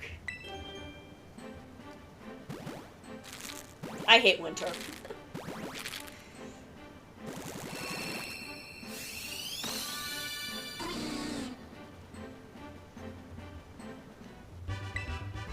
I like the sun. Yeah, 4'11", Dunsparce is the same height as me.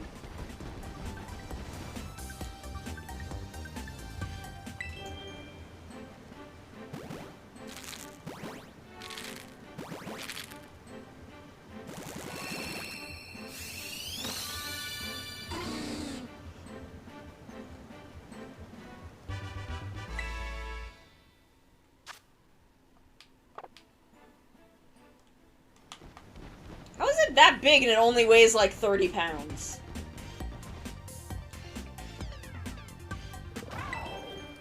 It's just full of gases. It's just full of hot gas.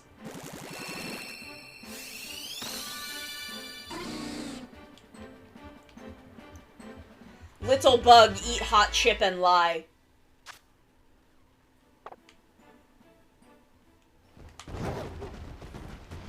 Tsuchinoko real?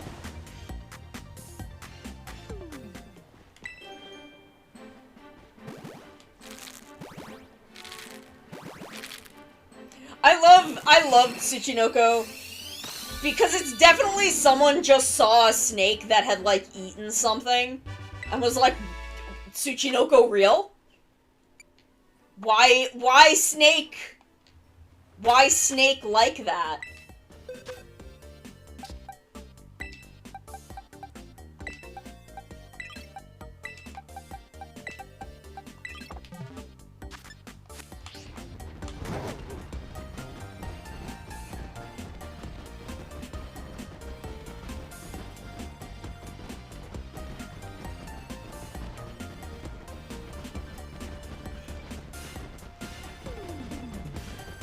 But they're just so goofy. I love Tsuchinoko.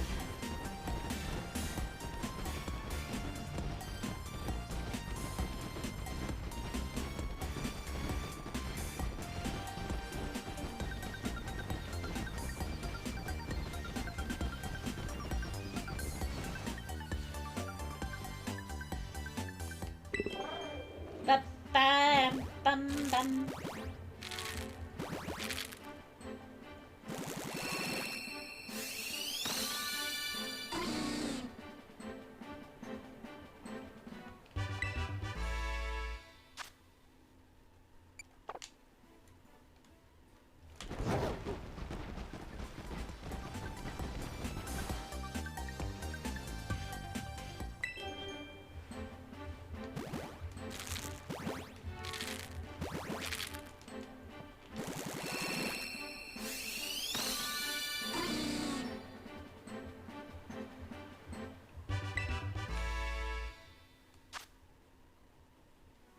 It creates mazes in dark locations.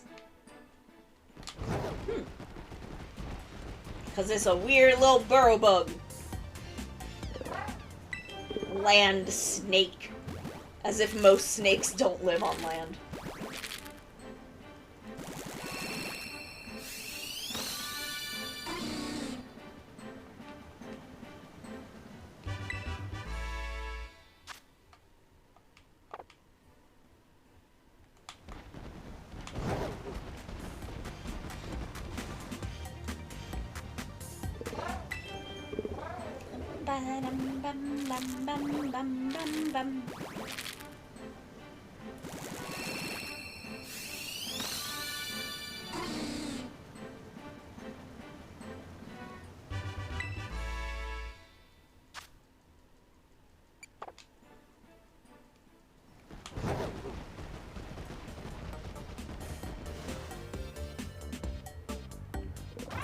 Ba-da-bum.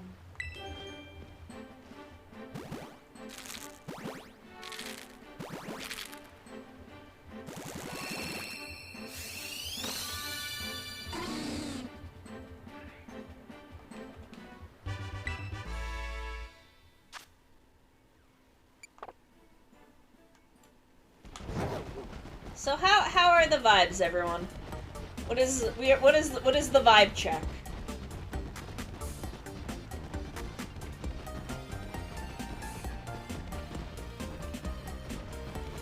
Wait, I gotta swap.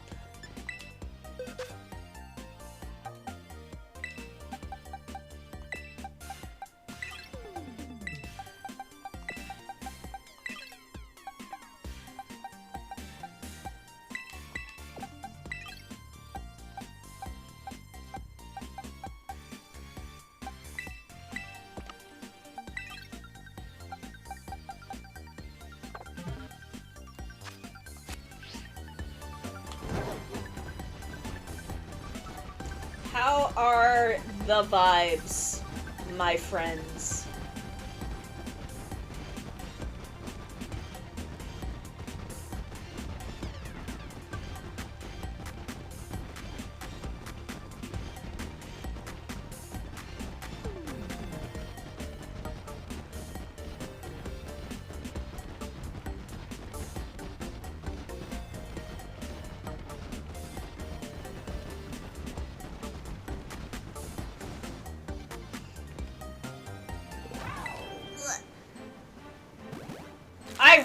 I do wish that we had, because there is a good variety of the, like, socks, shoes, hats, pants, all of that. I just wish that, not pants, hats, glasses, all of that. But I wish that we had a couple more varieties of like, shirt and pants.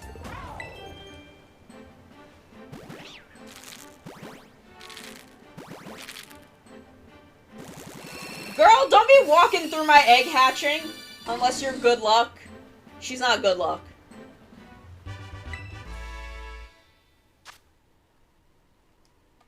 I'm hoping that in the DLC, they'll expand it. Cause I want to be cuter than this. My sword shield character was so fucking cute. And like my Scarlet character is very cute, but I can't make her outfit as cute as I would like. I basically just want my outfit from S.H.I.E.L.D. back. That outfit was so cute.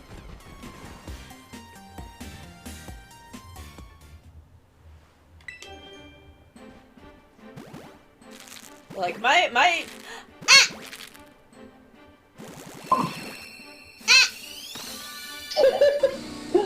Hey, Sana. Hi, Maru! How are you doing? We've achieved freedom! Hey, wait, did you get Tauros? Yes! Fuck yeah. How many eggs was it in the end? 486! Oh my god, just like my first computer. God, congratulations. What are you doing now? I'm sorry, I can't watch this because I'm not home yet. I just wanted to pop on and say hello. We're doing Dunsparce now because I have to evolve a bunch of Dunsparce anyway for its like rare form variant. So Okay. 2 birds with 1 stone. So we're still in the egg. Yeah, we're still in the egg phase. Okay, so are you amenable to conversations about a large man? Yes. Because I just literally got off the bus. I'm on my way home. Hi, Chad, by the way. Maricinko here. I'm on the way home. I'm literally just on my way home from Ultraman. And I've already seen it, but obviously seeing it in the big screen was great. Yes. Oh my god. So I want to tell you a couple of funny things that happened. Number one, there was a guy in the row in front of us who, like, it was one of these cinemas where we had like reclining chairs and trays and stuff for us. Yeah. And this guy had a bunch of Ultraman figures on there.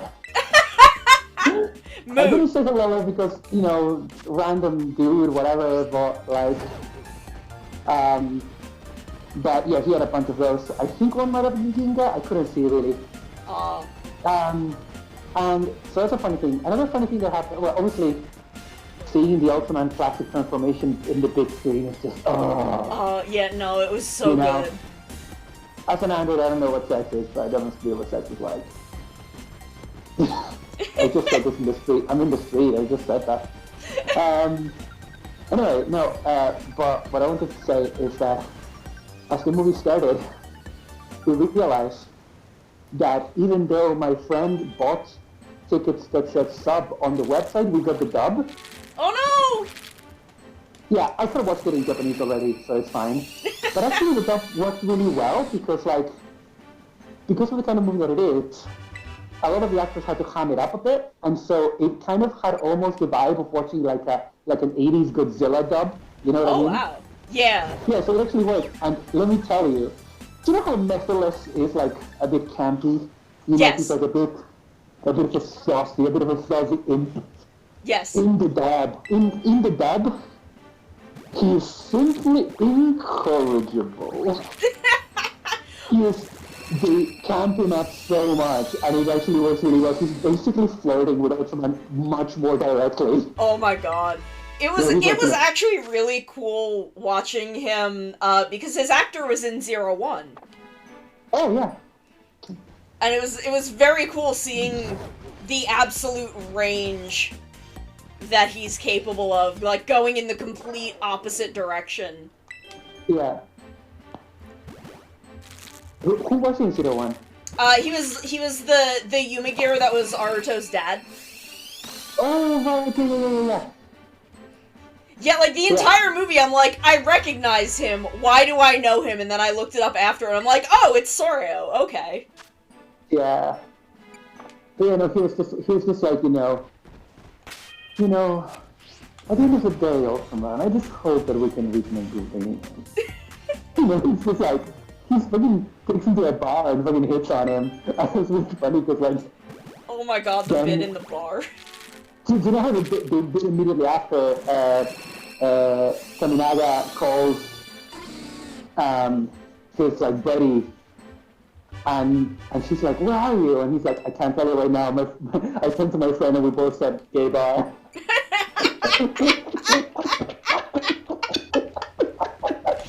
Oh my god. It's a good movie. It made me so happy so to good. see it. And I love the way Zeton was like, Zeton. Yes, oh my god. Zeton happened and I turned to my friend and I'm just like, the power of Jugless Juggler's massive titties. Oh yeah, because Juggler is basically that classic kaiju, right? Yeah, he uses Zeton. Yeah. So, like, Zeton shows up, and I'm like, Jugless Juggler's titties in space, destroying the Earth. As per usual. I did love fucking, you know, you've got the big Mephiles Ultraman fight, and then he just sees Zoffy and is like, no, you know what? Never mind. I'm not dealing with Zoffy. Goodbye. I'm not dealing with this golden man. Okay. Like, I don't know if he knows who Zoffy is, or if he's just like, that one's gold, and I'm not fucking with that. I'm not fucking with that. I'm gonna tell you, Sono, I have a grim news for you about this dub. So, all the other voice actors, for all of the other characters, were American, or American sounding at least to my ears. But Ultraman Sophie was English. Oh no. They made Ultraman Sophie British.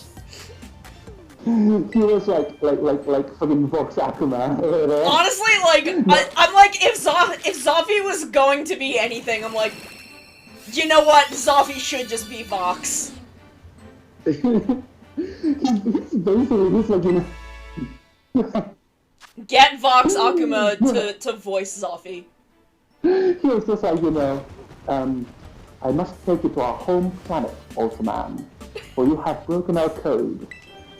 I can't do the accent. Oh my god. fucking funny. I just kept thinking to myself, I was like, I can't believe they made Ultraman Sophie, I swear. In Can't our fucking believe it. theater, I don't know if they did this for all showings, but there was like, you know how like before previews start, they'll do like weird little like movie trivia? I don't know if they do that in other countries. I don't know if that's just a US thing. But they have like a little Ultraman quiz playing with like stuff from the current Ultra Galaxy fights, except the clips were all dubbed. So anytime like even the hint of Zero was on screen, I'm like, please do not make him talk. Anyone else I can deal with, but I cannot deal with dub Ultraman Zero. I just can't fucking handle it. I don't know what it is. But Zero specifically, like, my fight or flight triggers. Sorry, I got cut off a bit there. What was I gonna say? Did your screening have like an interview with Shinji Higuchi at the beginning? Yes. I thought it was very sweet. It was very sweet. I loved the bit where he's like, yeah, I don't know if it's because Japanese audiences are shy, but I couldn't tell if they liked the movie because they don't, like, react out loud, so doing international screenings and hearing people, like, laugh at the jokes made me really happy. I'm like, that's adorable. Yeah. Oh, the jokes were good. The jokes were really good. Fucking good, really. I'm home, by the way. Yay! Okay, I have to do a quick ad break. So that'll give you time to settle in and switch over if you want. But I gotta do a quick little ad break because Twitch forces me to. So we will be right back in just a couple minutes. Right back.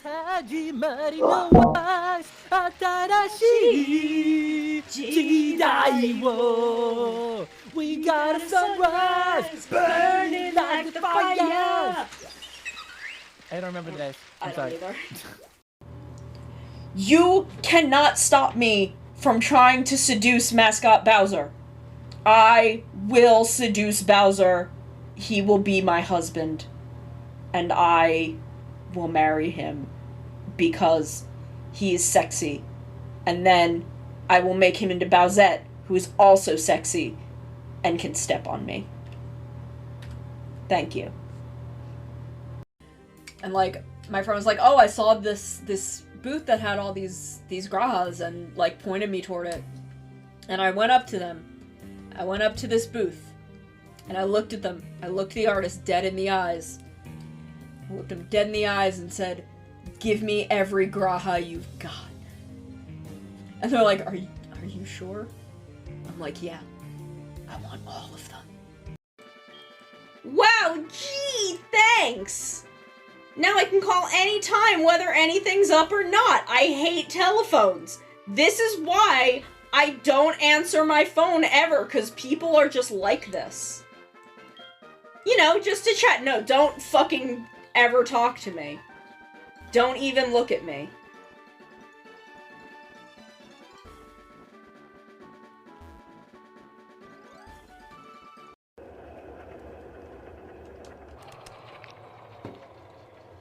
Oh, I guess I could also just pull the plug out. Now I have a battery! Now I'm a cat with power! Both literal and metaphoric.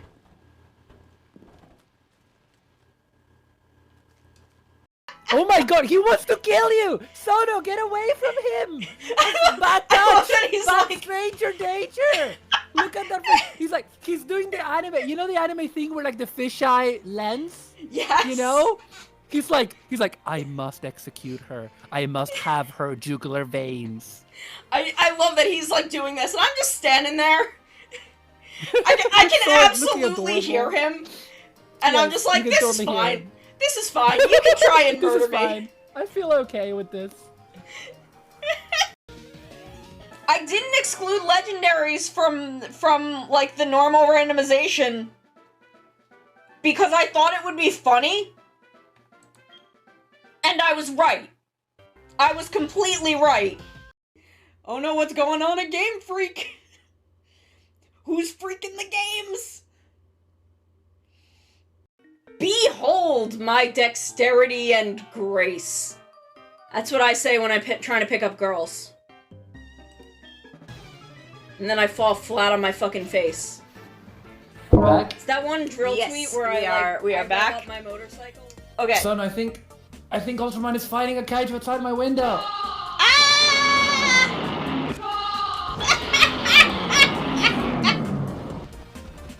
Damn.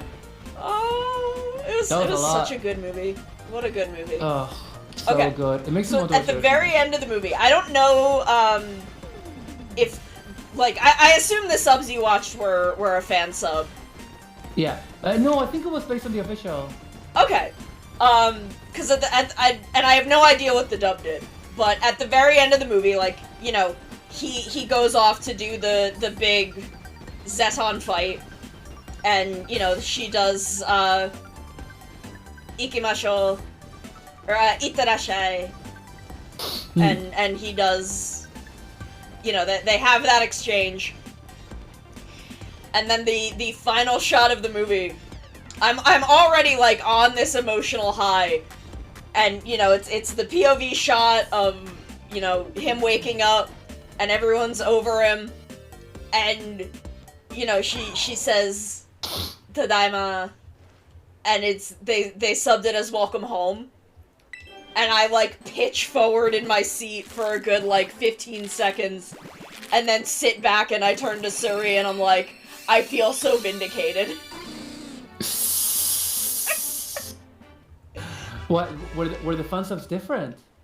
I don't know. I have no idea. It's just that is the hill that I die on when it comes to, localizing that phrase. Right. Well, I mean, that's what it means, though. Yeah, but I mean, like, it people will also sub it as welcome back. And if it's just someone, like, coming home from work, I do not give a shit what they translate it as. But Yeah. in every emotional context that's used, it should always be subtitled as home, because the Yeah. word home is the thing carrying the weight of that moment. Yeah, Like- exactly. And it has just been my eternal battle the past, like, couple of years in watching, like, Kamen Rider and Super Sentai, where and even Ultraman, I think even, like, Tsuburaya's YouTube subs of like, Trigger and Decker when it's happened, will very often use back instead of home, and I just get mad every time, because I'm like, no! This is the most meaningless thing, but I feel like the word home is just so important to conveying the weight of that moment. Yeah, exactly. Like, I don't know, I feel like in a lot of context, like, it's just really necessary. Like there's that two-parter in Utena where Wakaba's crush Sayonji comes to stay with her, and it's like her dream, she's like on cloud 9, and then of course he abandons her as soon as she's no longer useful to him because he's a fucking terrible lettuce head man. And but there was like a repeated sequence of her coming home, and she's there in her dorm room, so he's there in her dorm room waiting for her, and she would say, you know, I don't know which one comes first, Okaeri or Tadaima. I'm having a brain fart I now. think Tadaima is I'm home, and then Okaeri Tadaima is welcome Yeah. home. Yeah, and the thing is, it's like she says it and he's there to respond, but then at the last scene of the two-parter, she says it, and then it cuts to empty room. So, you know, her saying that it's home is also, like, emotionally Yeah. poignant. Yeah, and, like, the entire resonance of, like, that last scene is he has returned to these people that are his home. Like, back does not convey just how meaningful his return to Earth is. And all, like, the sacrifice that Ultraman made for him, and that he was making for them. Like, home is the word that conveys that emotional weight. Back isn't good enough. Yeah. And it's like there's a bit early on in Dawn Brothers when Taro dies for a hot minute and Haruka and Shinichi go through this whole thing to bring him back, and he comes back, and it's kind of the first, especially with Dawn Brothers, where with Taro, this is like really the first kind thing he ever said to them was, "I'm home." Like he does Tadaima. And whoever I was watching translated it as "I'm back," and I'm like, no, home is so important because Taro's had an emotional realization through like coming back and seeing how much they gave up for him. Yeah. Oh, now I just wanna marathon Ultraman. Maybe it's just to fucking finally watch it all. Yeah, I really want to go back and, like, watch Ultraman 66 now. Because I know that this movie essentially was the entirety of Ultraman 66 in 2 hours. Yeah. Yeah. Like, because, like, I have very little point of comparison other than, like, knowledge. Because I've never finished the Ultraman show, but like I was like, okay, there's kaiju, and then it turns out there's alien behind the kaiju, and then there's another alien, and there's another alien. I was like, yeah, this tracks from what I've seen. Yeah, like the person I was with Suri, who, you know, hasn't watched an entire Ultraman, only kind of has peripheral knowledge of Ultraman, and was kind of thrown off by the pacing of the movie. But I'm like, oh yeah, no, this is the first arc beat, this is the second arc beat, this is the third arc beat, and then, you know, you have the big final conflict. This is just how an Ultraman show happens.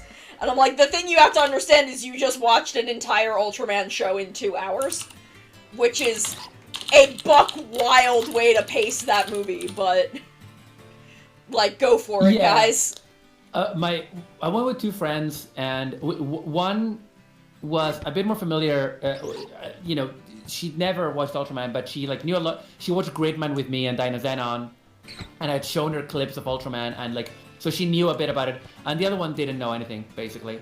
And the one that didn't know anything, he kept falling asleep. I think he stayed up late for work, and he kept falling asleep, and I kept hearing him snore, which is funny. But then it was funny because he said that he missed several bits, but that he like went to sleep in the middle of the Zareb arc and woke up near the end of the Mephiles arc. But at the same time, that every time that he woke up, he felt like he missed a lot, but then he kind of felt like he didn't, because the movie intentionally kind of goes over a number of points because it is structured like a TV show. Yeah.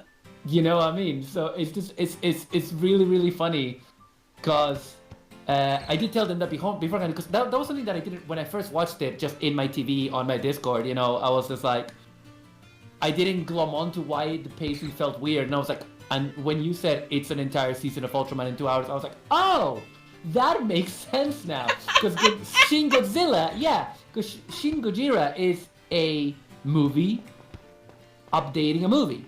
Yeah. Whereas this is a remake of a season.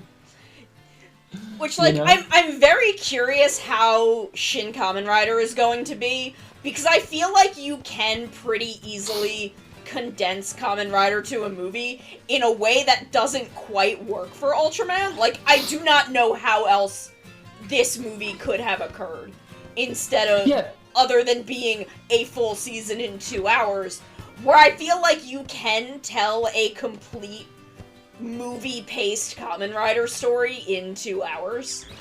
The thing is, like, I feel like the Ultraman kind of needs that, like, escalation of first you have just a kaiju, then you have an alien, then you have a more powerful alien, you know?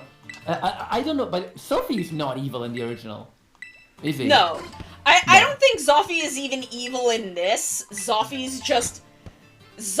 is doing a weird, like, judge, jury, and executioner thing in this. Yeah. That I think he technically does serve as in the larger, like, structure of the Land of Light. But Yeah. I don't know if it's quite as drastic as this, which I think is just because of the time frame Zoffy has to exist in within this movie of being the final conflict. Well, because it wouldn't be original Ultraman without Sophie. Like, he has to be there. Like, it's like... he has to. Yeah. So...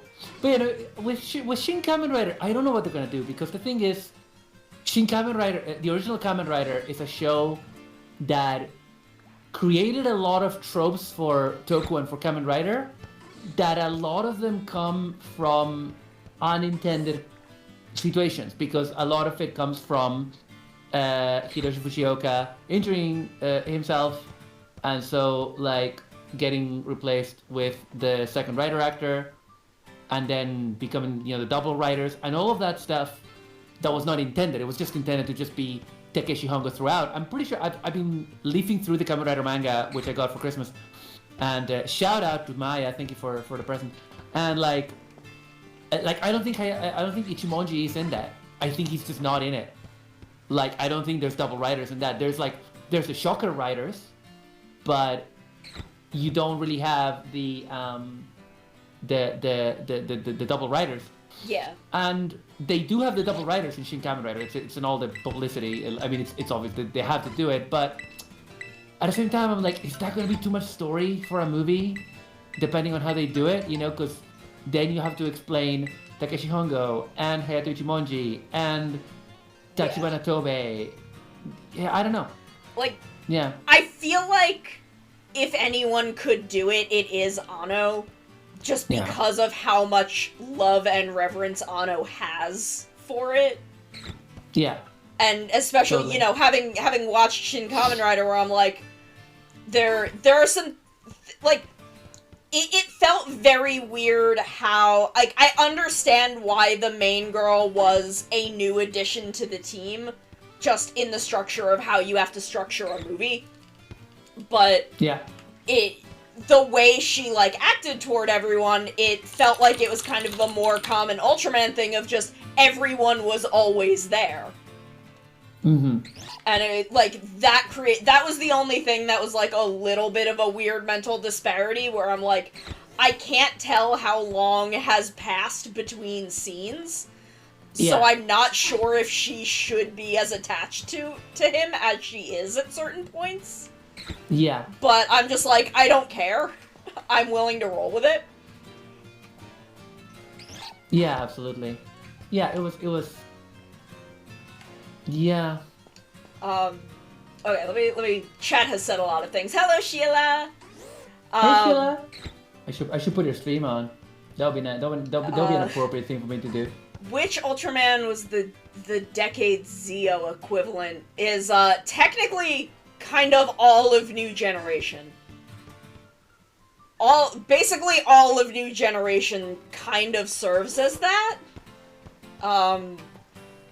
Especially once you're past Ginga. But Ultraman handles legacy content a lot different than Rider and Sentai. So there's not quite so easily a direct equivalent of this is an anniversary series. Yeah, Zoffy is upper management. Upper management is pissed and has shown up to deal with shit. Kamen Rider the First did its explanation of that stuff correctly, even if everything else was not great. I think you can cram it in there in a better film. Which, again, I haven't seen the first, so I'm just like, I don't know, I trust Anno to do it. Kamen Rider the First is okay. Oh, by the way, I'm really big on your screen. Oh, I just should. so you know. No, Yeah, I turned think you're myself set around. up to be just your normal PNG. Here, I'll Yeah, I was there we go. I was this chibi version last night for the podcast, but I also had replaced it with a flipped version because of the way the Yeah. graphics showed up on the screen, so I needed to replace it anyway. But yeah, Kamen Rider the first I watched it during lockdown. It's fine. I think it's an interesting movie. It's definitely fun, and it has like a nice like they do a really good job of grabbing the ideas and the characters of the original series and making them like, because what Shin Kamen Rider is doing, what Anno is doing with his Shin movies, even though he didn't direct Ultraman, but like No, but he wrote it. yeah, and he executive produced it, and he also did the mocap for Ultraman as Yes, well. yes, he did, yeah. which I think is hysterical and is Fucking great. absolutely something he would have insisted on doing. Yeah, I mean, I would Yeah. have done that. So much of watching that movie, like every other scene, I would just kind of lean forward and I'm like, Anno, why are you like this? Because there Yeah. were things that just, they felt like things that Anno insisted on being part of the movie. Yeah, giant woman. Giant Woman, which is apparently an episode from original Ultraman. I thought so. I thought it would be. But yeah, like the first, like I imagine that Shin Kamen Rider is gonna have the thing that they've done for Godzilla and Ultraman, in which like it feels like the original, but it also feels like the original put in a modern context, but with a lot of similar cinematography and a lot of similar, obviously, Hideaki Anno and Shinji Higuchi isms, in terms of like cinematography. Of course, Kamen Rider First is not a Hideaki Anno movie, so it doesn't have that kind of cinematography, and instead it looks like a really high budget Heisei Phase 1 movie that takes itself really seriously. It feels like something like Kabuto, but with a higher budget. Yeah. And yeah. The one thing I really, really appreciated about Shin Ultraman, which is a thing that I don't think I've expressed yet, is how much so many of the effects felt like the way effects were done in the 70s. Absolutely. But with the tools of modern special effects. Like the Spacium beam looked like how it looked in the 70s, just cleaner. Yeah. Same with like Mephiles and Zarib's like beams that they shot. Yeah. Like, or the way that like when they're flying around, instead of doing like cool modern cinematic flying, they're flying like they are things holding from a string. Yes. They're Like, just, I these, genuinely was not sure sometimes if like they mocapped him doing wire work, and that's how it moved. Yeah. Honestly, my only gripe, and I understand why they did it, but my only gripe is I kind of wish they used suits. Yeah. Like, that's my only gripe about it, because like they can make really good suits, but the reality is they wanted Ultraman to have those lankier, slightly inhuman proportions that are more.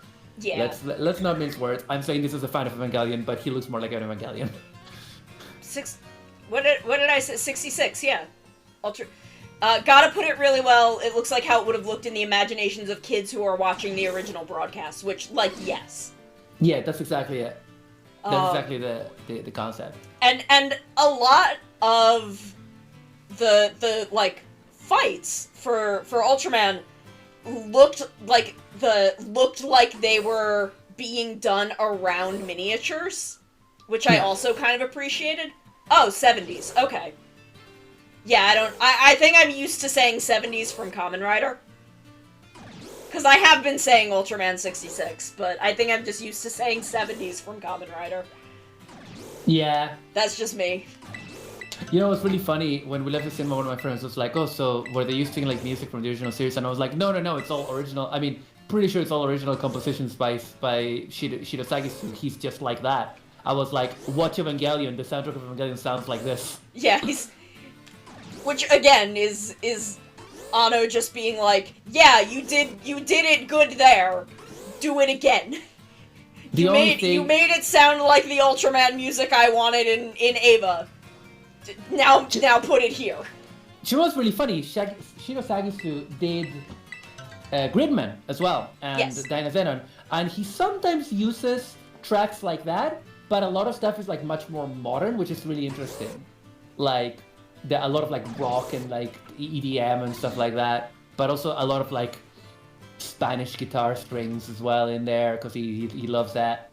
But it's I did wish he had used a decisive battle. That was the only thing I was missing. I feel maybe he overdid it in Shin Godzilla where it was literally the main track that played. It just played so many times. I remember when I was watching Shin Godzilla for the first time, not knowing that I knew Shirosagi was.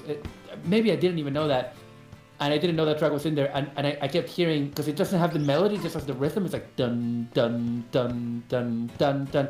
But before doing that, it just has the accompaniment. So I was just listening to the accompaniment. I was like, why do I feel like I intimately know this song?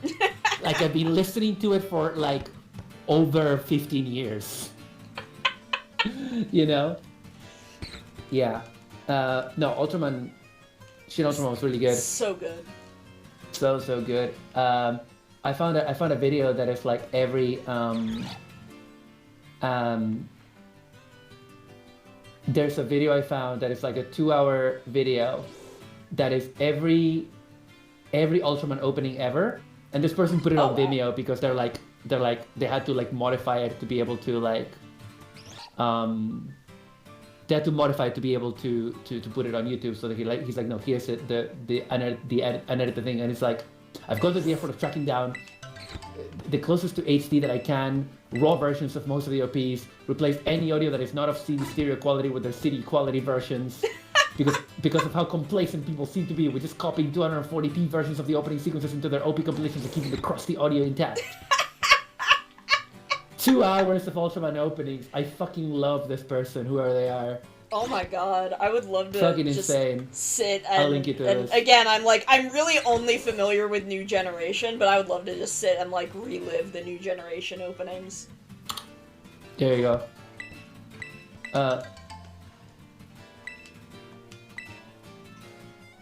I think we should do a stream because there's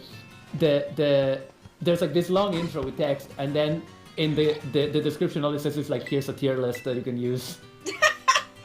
So I think we have a stream idea, Sano. Yeah, oh my god. For when I'm back from Italy. I think we have a stream idea. We will rank Ultraman openings. All Ultraman openings. But yeah, it's 1966 to 2022, so it's pretty. Oh wow, that is everything. Yeah, it literally starts. I'm just watching it now. It literally starts with Ultra Q. So that sounds like it goes all the way to Decker. Is that the current one? Yes. Right.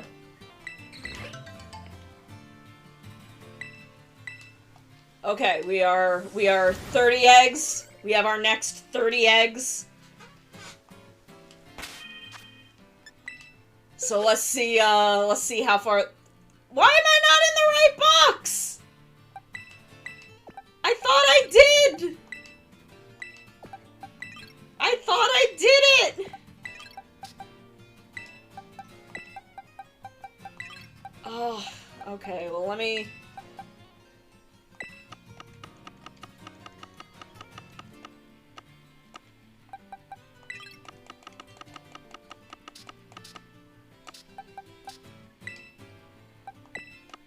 I thought I did it! Oh no. All of my eggs are all over the place now, but it's fine. It's fine.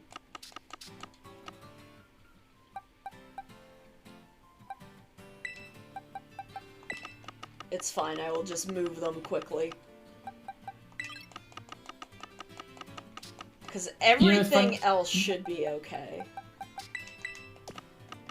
You know, it's funny because, like, I never got into the Showa Ultraman openings the way that I did into the Rider ones, and I think it's because the Rider ones are just, like, really exciting, whereas, like, the Ultraman ones are, like, children's choirs. They're very, like, children's show from the 60s, you know? Yeah. Very much what you would imagine that to sound like, whereas Kamen Rider is, like, cool, retro, Annie and Toku song stuff. I do this to myself because I forget. Like, I just forget. I just forget to get my boxes right. Get your boxes right, Sono. I know. I'm a mess. So undignified. So I know. undignified. It's disgusting. Disgusting. Gross. Bad streamer. I know. Why VTuber, why? Why? Oh, VTuber, why? You know organize box, like I tell you to organize box. Why you know breed the shiny I tell you to breed? Why you know do as I say as I think? Why you know read my mind, VTuber? Things I say directly to myself.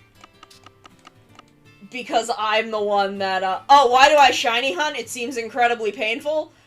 Because I enjoy suffering. It makes me feel alive.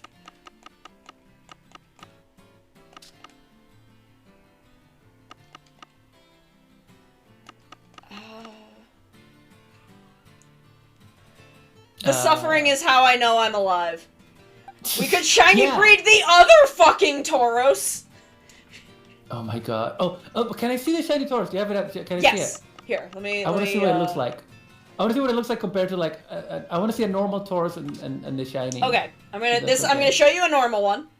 Okay, I'm gonna look at a normal one. I'm gonna close my eyes and tell me when it's on screen. Okay, it's here. Okay, I'm looking. Okay, You that's a see normal it? Tauros. This is a normal flame breed Tauros.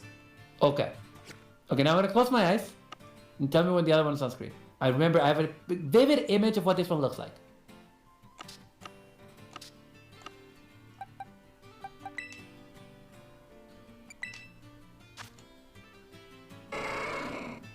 Okay, now the shiny is up. Okay, management wants me to tell the difference between these two pictures. They're the same picture.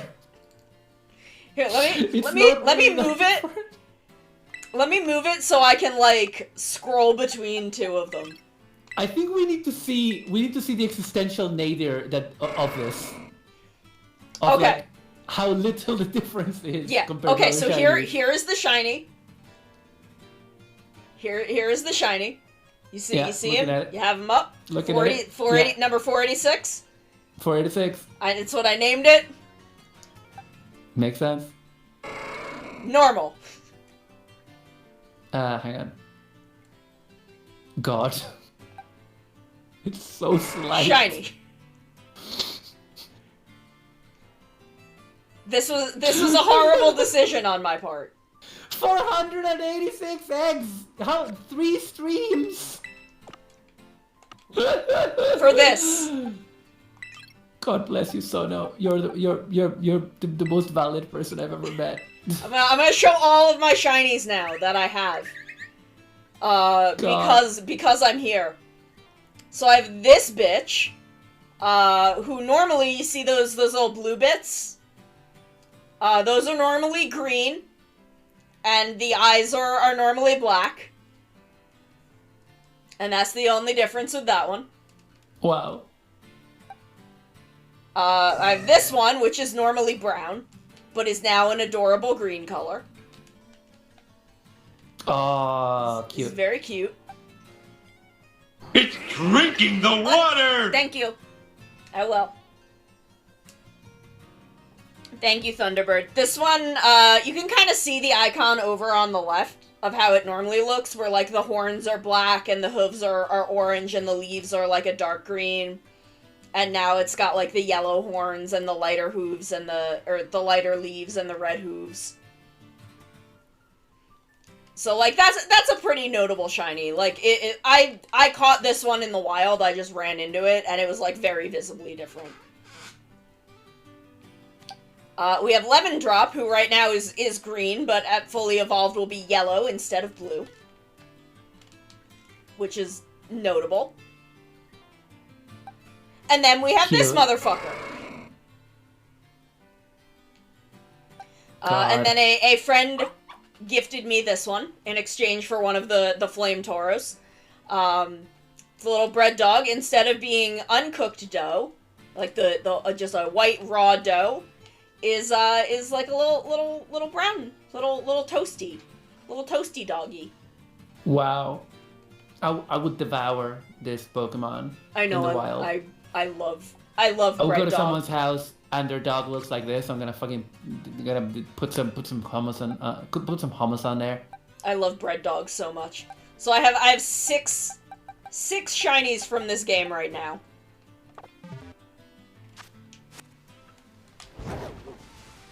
And the one that we are currently working on, let me show them to you so you know what we're doing. So Oh my god, Sono. yes. Oh, sorry. No, it's unrelated to this, so I'll tell you later. It's an Ultraman thought, but let's keep looking at things. Okay. This one, all of the light blue bits will be pink. So it'll be yellow and pink instead of yellow and blue. But also, this one, when it evolves, it's either 2 segments or 3 segments. So I can evolve all of the ones that aren't shiny to see if I can get the special form. So this is a 2-for-1. Okay, let's talk about Ultraman. Ultraman! Oh, okay. So, this is just an idea that popped in my head. I may be completely wrong, or maybe completely off base. But, like, I know that there's some modern Ultraman shows that take after the Showa era style. Like, I mean, Mebius is the main Ultraman I've watched, and it's literally intentionally made to evoke, because it's the 40th anniversary series. Yeah. It's meant to evoke the Showa era to the point that it's literally in the same continuity as the Showa era, unlike most modern Ultraman. Mm-hmm. Are other modern Ultraman kind of that, keeping to that style of, like, there's like the super special Yes. human UN agency? The vast majority of them are like that. Okay. Yeah. Ginga Even if they're a is bit more not modified. at first, but once you hit Ginga S, then, like, Ginga is just a dude and his friends essentially locked in their closed down elementary school because Ginga only had the budget for 1 set. But Ginga was made with, like, 45 cents, a cup noodle, and, like, the remnants of a roll of duct tape. It is amazing that Ginga is as good as it is. God. But Ginga S, yeah. then he joins, like, a kaiju fighting para-government thing. X is that. Orb has one in it, but it is such a, like, ancillary part of the plot that you almost never see it. But it is there. So, okay, so now that you've confirmed that for me, I'm gonna tell you what my thesis is, and I could be off base about this. Okay. So, Kamen Rider, modern Kamen Rider, since the Heisei era. A lot of the point of modern Kamen Rider, right, is that it keeps a lot of the concepts of Kamen Rider, and each show grabs a lot of the same basic concepts and then reimagines them in different contexts. Yes. And then makes for very different shows. But like even to take a very extreme example, which is very extreme examples of shows that don't look like other Rider shows in many ways, which are Gaim, which looks like Ryuki, but let's remember that it's very different from Ryuki. I'm not saying that's better. I'm just saying that it is a bit different, even though it is Ryuki. I know. I accept this. Just let me carry this to completion. And Hibiki, even those shows that are very different, still have a lot of, like, some of the basic concepts that they explore in very different ways, right? Yes. But essentially, Rider is always very different. A lot of the time, it's just very, very, very different ways of exploring these concepts. And my thesis is this: Kamen Rider is Final Fantasy. Ultraman is Dragon Quest. We like Kamen Rider and Final Fantasy because it's always different, and we like Ultraman and Dragon Quest because it's always the same. That's my thesis. I think That's not a criticism, by the way. Ultraman is willing to deviate, but will always come back to that, like, original structure. Because if you take something like Rube is wildly not like what the structure of Shin Ultraman is. Yeah. Jeed is wildly not that structure, but that structure exists like 3 feet to the left. In a very interesting take in which the like SSSP is essentially just the Men in Black in Jeed. It's literally just Men in Black. To the point that it is literally like run by aliens. And like Jeed's adoptive sister is just in there for reasons. It's a very cute storyline. It's one of my favorite parts of the show. Moa and Zena are genuinely like my favorite part of Jeed. I love them so much. But it seems like the most popular Ultraman are ones that do come back to that old, like the original formula. Yeah. I didn't mean to do that.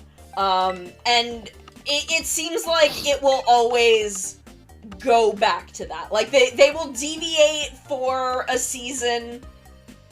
They will explore other ideas, and then they'll kind of, like, fall back into what Ultraman tends to be. Which isn't bad. There's nothing wrong with that. Especially because every other tokusatsu doesn't function in the way that like, structure of Ultraman exists. Yeah. Especially, like, the only thing that comes close is sometimes Sentai has done something like that, where, like, you know, Deca Ranger or Bokenger or, you know, where it's like their 9-to-5 job being a Sentai. Yeah. But then the vast majority of Sentai, especially in modern Sentai, is stuff more like Gokaiger, where it's just a bunch of funky little guys who are superheroes now for reasons. Yeah. Yeah, no, because that's kind of my thing, is that I was comparing those just because, like, I feel like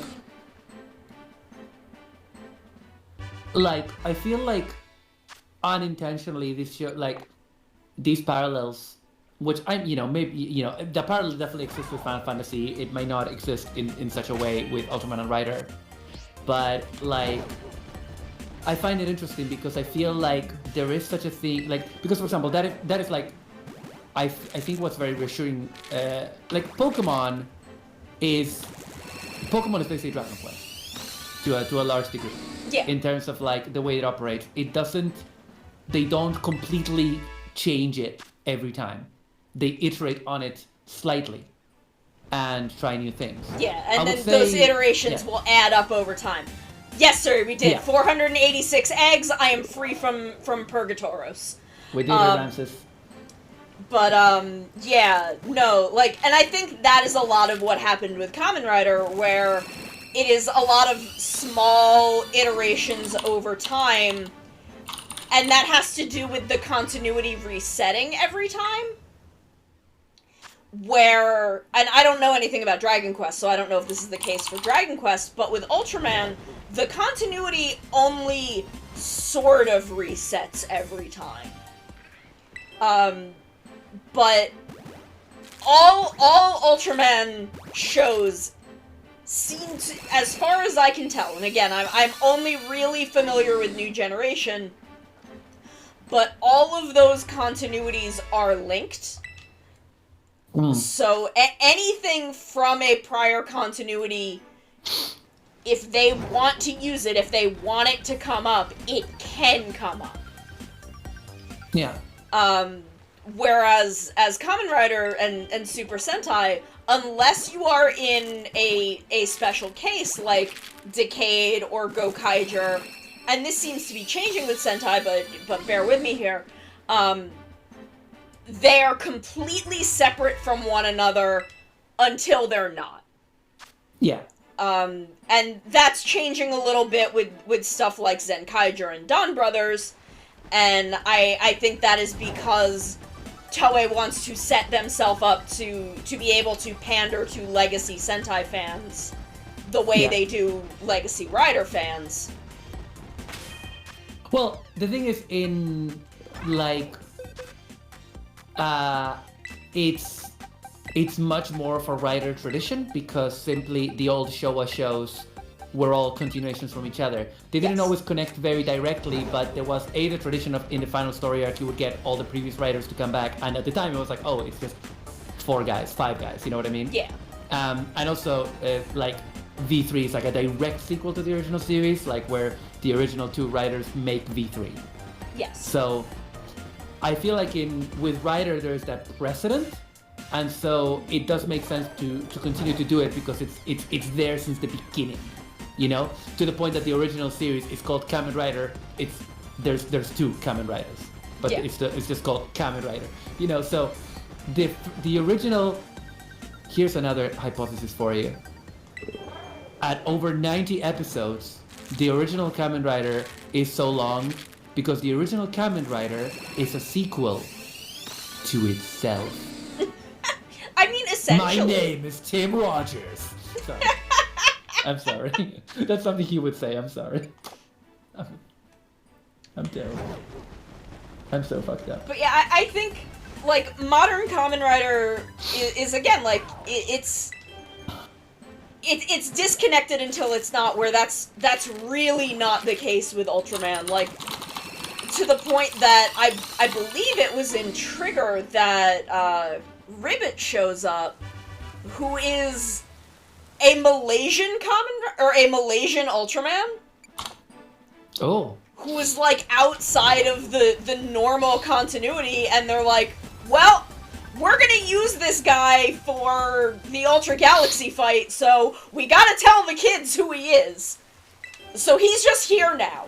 He's got a full suit, he's been face acted for a hot second, he had a human form for a hot second, he's now, like, well ingrained in the greater continuity of Ultraman. They have the fucking American Ultramans in the current Ultra Galaxy fight. Yeah. Scott, Beth, and whatever the other one is. Sona, I just wanted to point out that my followers in chat are trying to get me to watch out for Timon. They're using my spam Tim. Oh my god. But yeah. I've used that in the Tim Rogers Discord, and nobody has ever batted an eyelid. I think people just assume that it's from that Discord. Oh. It's not. I made that by hand. I love the spam Tim. I don't know, something. It was literally my first emote. Literally my first emote on Twitch. And something moved through me. That's all I can say. Well, no, we already had an emote when in a server with some friends, with like my Transformers friends. Each of us had like a couple of emotes assigned to us, and so mine was like I just got a picture of Tim Rogers, and someone just made it into an emote with like the transparency, and all I did was just grab that emote and edit it to look like Spamton. Now's your chance to be a hello. Oh god. But, I like the current Ultra Galaxy fight is the first time I've really gotten a good look at the American Ultramans, and Ultra Woman Beth is adorable, and I love her. Every Ultra Woman is good, and there should be more of them. Was there? Because I was just now watching the Ultraman openings, and there's an Ultraman opening that looks like an opening for an American show. Is there just an American live action Ultraman? Was it live action? I don't actually know anything about what they come from. I just know that, like, it's Ultraman Scott, Ultraman Beth, and I don't remember the third one's name. Okay, hang on, because this actually shows you the title before each of them. No, because I think those were from like a cartoon. Because the one I'm looking at is live action. At least the titles are live action. Ultraman Towards the Future. I don't think that's American. That's on. It's Australian, I think. Okay. Okay, it's Ultraman Great. Oh, I think someone in your chat was mentioning. Oh, okay, Japanese yeah, Sheila Australian talking TV about Greater series. being Australian. Okay. Yeah. Oh yeah, so it is a co-production because it has like, because I was looking at the credits and it was like, all the actors are now Japanese, but the music is by a Japanese musician. Like a lot of the writers are all Japanese. Okay. You know, so yeah, 13 episodes. It aired in 1990. Oh. I wonder because like the opening credits have like a lot of shots of the kaiju and Ultraman, but they have this like, you know, that kind of like VHS distortion that they used to do on purpose, where it's like they reduce the color palette to like 16 colors, basically, and so it looks really kind of digitized and cool for the time. But that means that it's kind of hard to see the details of the footage. But yeah. Anyway. Every Ultra Woman is good, and there should be more of them. There should be more of them, and they should kiss. I think. Grigio is essentially two lesbians. Nice. I love Rube. Rube is such a good show. It's a very weird Ultraman because it's so incredibly different. Like there is no kaiju fighting organization. It's just some dudes trying to figure shit out about their life. It's so good though. I love it. I love Rube so much. Also, there's two main villains, and the first villain is essentially Ultraman Boomer. He hates the kids. He hates the Zoomers. Makoto Aizen is hysterical, and I love him, and I want to shove him in the mud and steal his lunch money. I, like, desperately want to bully him, but in an affectionate way. Kind of in the same way I want to bully Vox. Oh god, I so But for different reasons.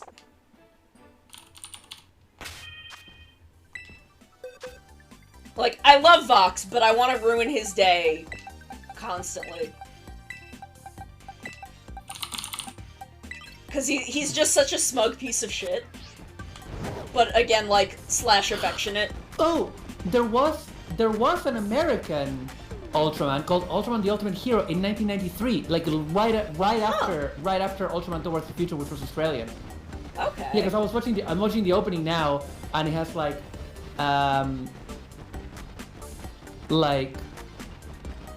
hang on, what's it called? Ultraman the Ultimate Hero.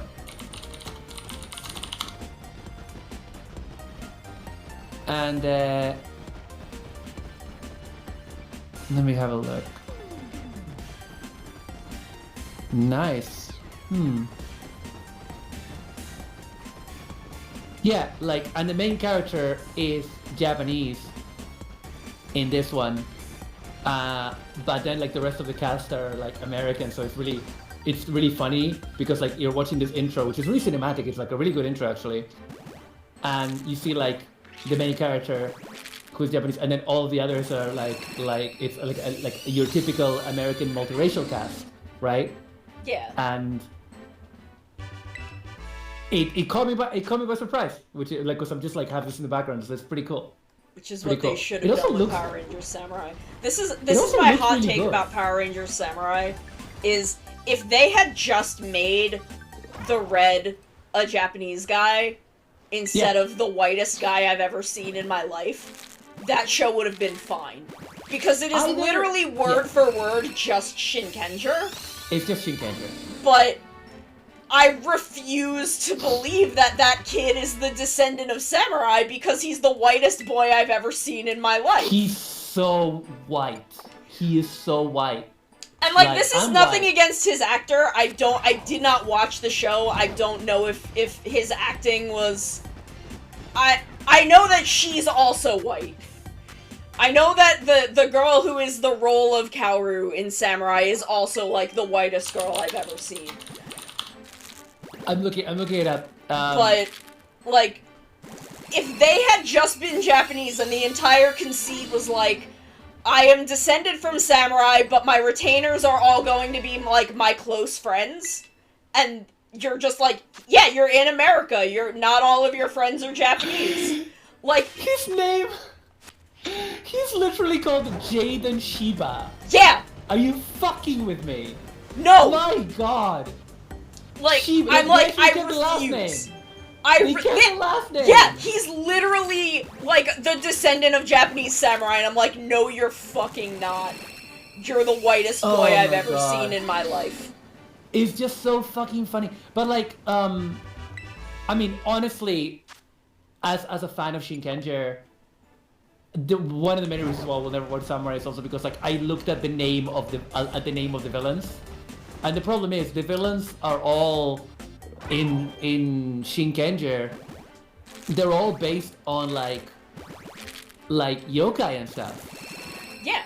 And like, you know, and there's Dayu and all that, and they have these dumb Power Rangers as names. They're, like, instead of being called, like, you know, the what is it, the Nameless Army or something like that in the original, they're now called the Nilox, and the main villain is Master Xandred. And I'm like, dude, these are fucking Japanese monsters. They're not generic alien monsters like you get in a lot of Sentai, where, like, they have a theme, but they're like alien and they have alien names.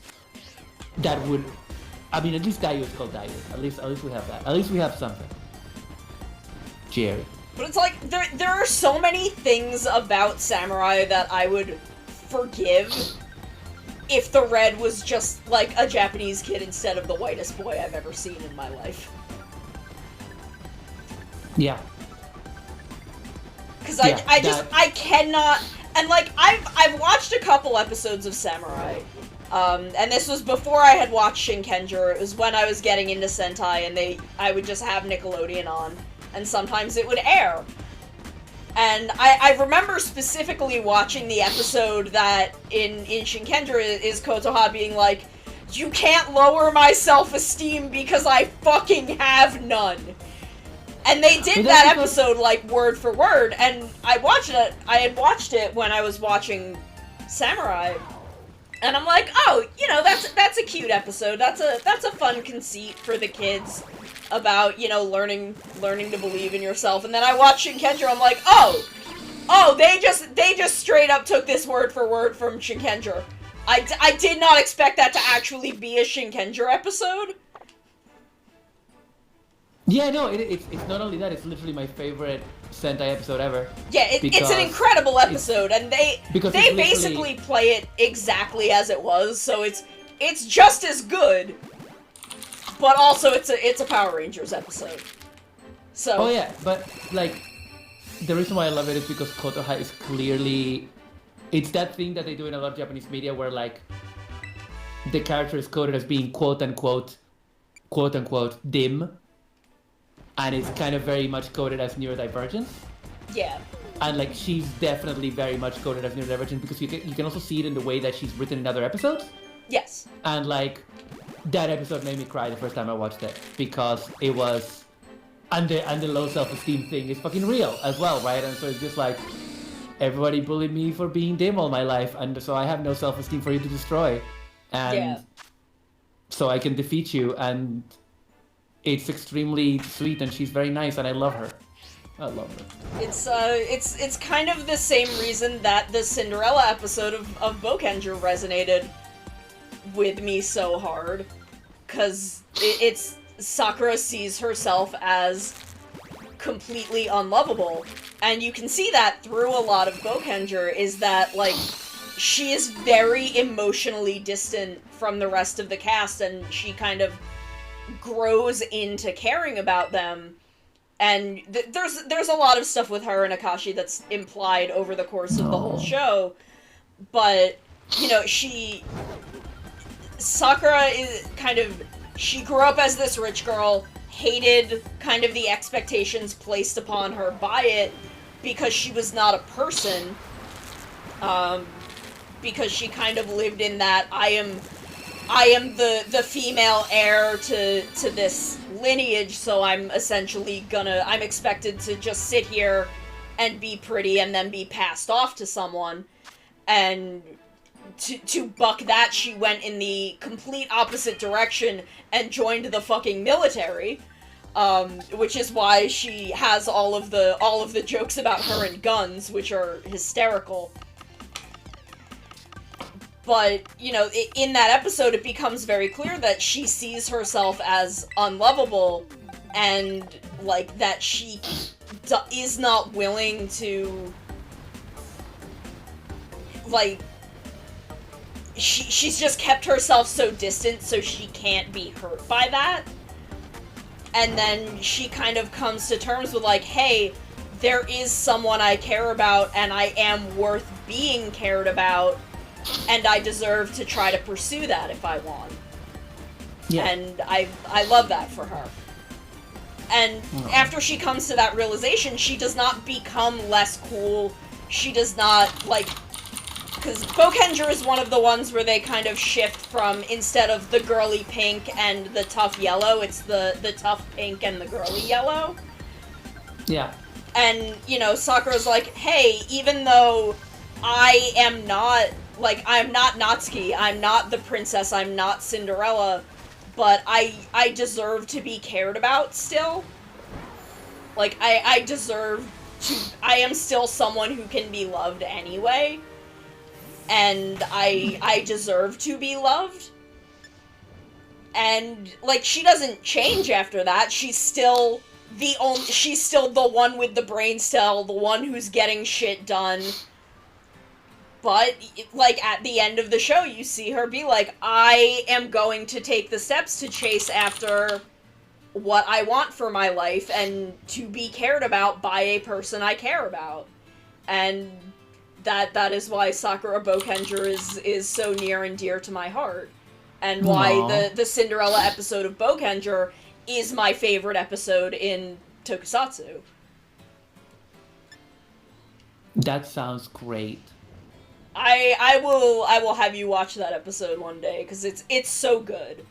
We should do a cultural exchange where, like, just without other context, you show me that episode and I show you the wedding dress episode of the original Love Live. Yes. Because, like, was I telling you about that one? I don't Was think I telling you about so. that one? It's the one where, like, my favorite character, who is Rin. Rin is, like, the girl who's in the track team, and yes. she joined Muse because her very shy bookworm friend, she wanted her to be an idol because, like, she, like, clearly wanted to but was too shy, and so she kind of pushes her to it. Her bookworm friend, who is basically her girlfriend. Let's not make her.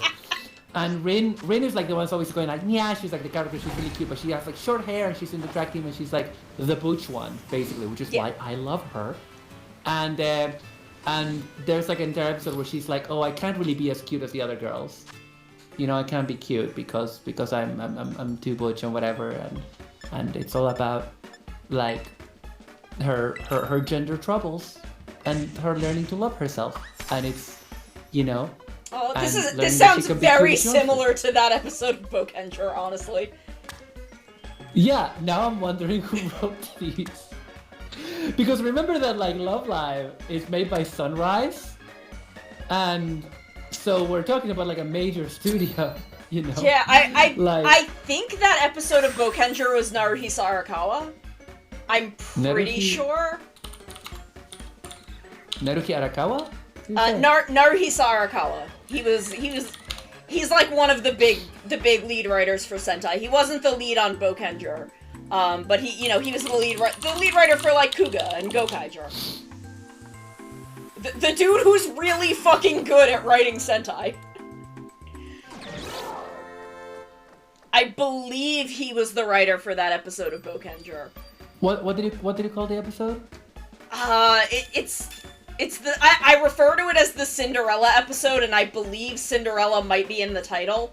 It's episode, like, 21? It's in the early 20s of Bokenger. There isn't one. The Glass Slipper. Yes, that's it. Sho Aikawa. Oh, Aikawa did write that one. Okay. Yeah. God, Sho Aikawa is so fucking talented. I miss him so much. I miss him so desperately. He's worked on anime. Yes, I bet he he- I wrote bet the he's not original, worked the on original Bloodline. Full Metal Alchemist anime. He was the screenwriter. And he wrote did the- episodes for the original Starship Troopers anime. He did the back half of Blade. After he was the writer they switched to in Blade, and he was the original lead writer for Decade before they wanted to go in a direction that he did not want to go in, and he was like, "Well, okay, bye." Oh, Sono, I have bad news. Oh. Sono, I have bad news. Oh, no. Sono, I'm looking at his list of credits on Wikipedia. He was very active in the late 80s OAV boom. He wrote a lot of he was one of the writers in the Violence Jack OAV. Yeah. He was one of the writers in Zeo Reimer. He was one of the writers in AD Police. He was lead writer in The Hackenden. And he was a writer in Uratsuki Doji Legend of the Demon Womb and Uratsuki Doji Return of the Overfiend. He wrote Uratsuki Doji! Not the main writer, but he wrote Uratsuki Doji, Sono. No! No! The tentacle! No! I mean, Oh, he God! can when he is not writing for a children's production, he does get weird and horny. But Well, whatever, speaking man. of weird and horny, I have a couple more important credits. Number one, he was a writer for Angelic Layer, yes. and he also was the main writer for Love Hina. Yeah, that sounds right. As much as anger, I'm not into Love Hina. hatred, anger, disgust. I do have to take us to an ad break.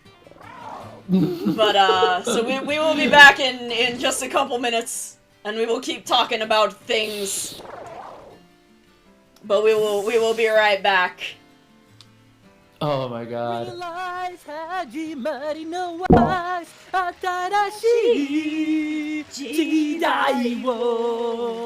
We got a sunrise burning like the fire. I don't remember the name. I I'm don't sorry. either. You cannot stop me from trying to seduce Mascot Bowser. I will seduce Bowser. He will be my husband. And I will marry him because he is sexy. And then I will make him into Bowsette, who is also sexy and can step on me. Thank you. And my friend was like, "Oh, I saw this booth that had all these grahas," and pointed me toward it. And I went up to them. I went up to this booth, and I looked at them. I looked the artist dead in the eyes. I looked him dead in the eyes and said, "Give me every graha you've got." And they're like, "Are you sure?" I'm like, "Yeah, I want all of them." Wow, gee, thanks! Now I can call any time whether anything's up or not. I hate telephones. This is why I don't answer my phone ever, because people are just like this. You know, just to chat. No, don't fucking ever talk to me. Don't even look at me.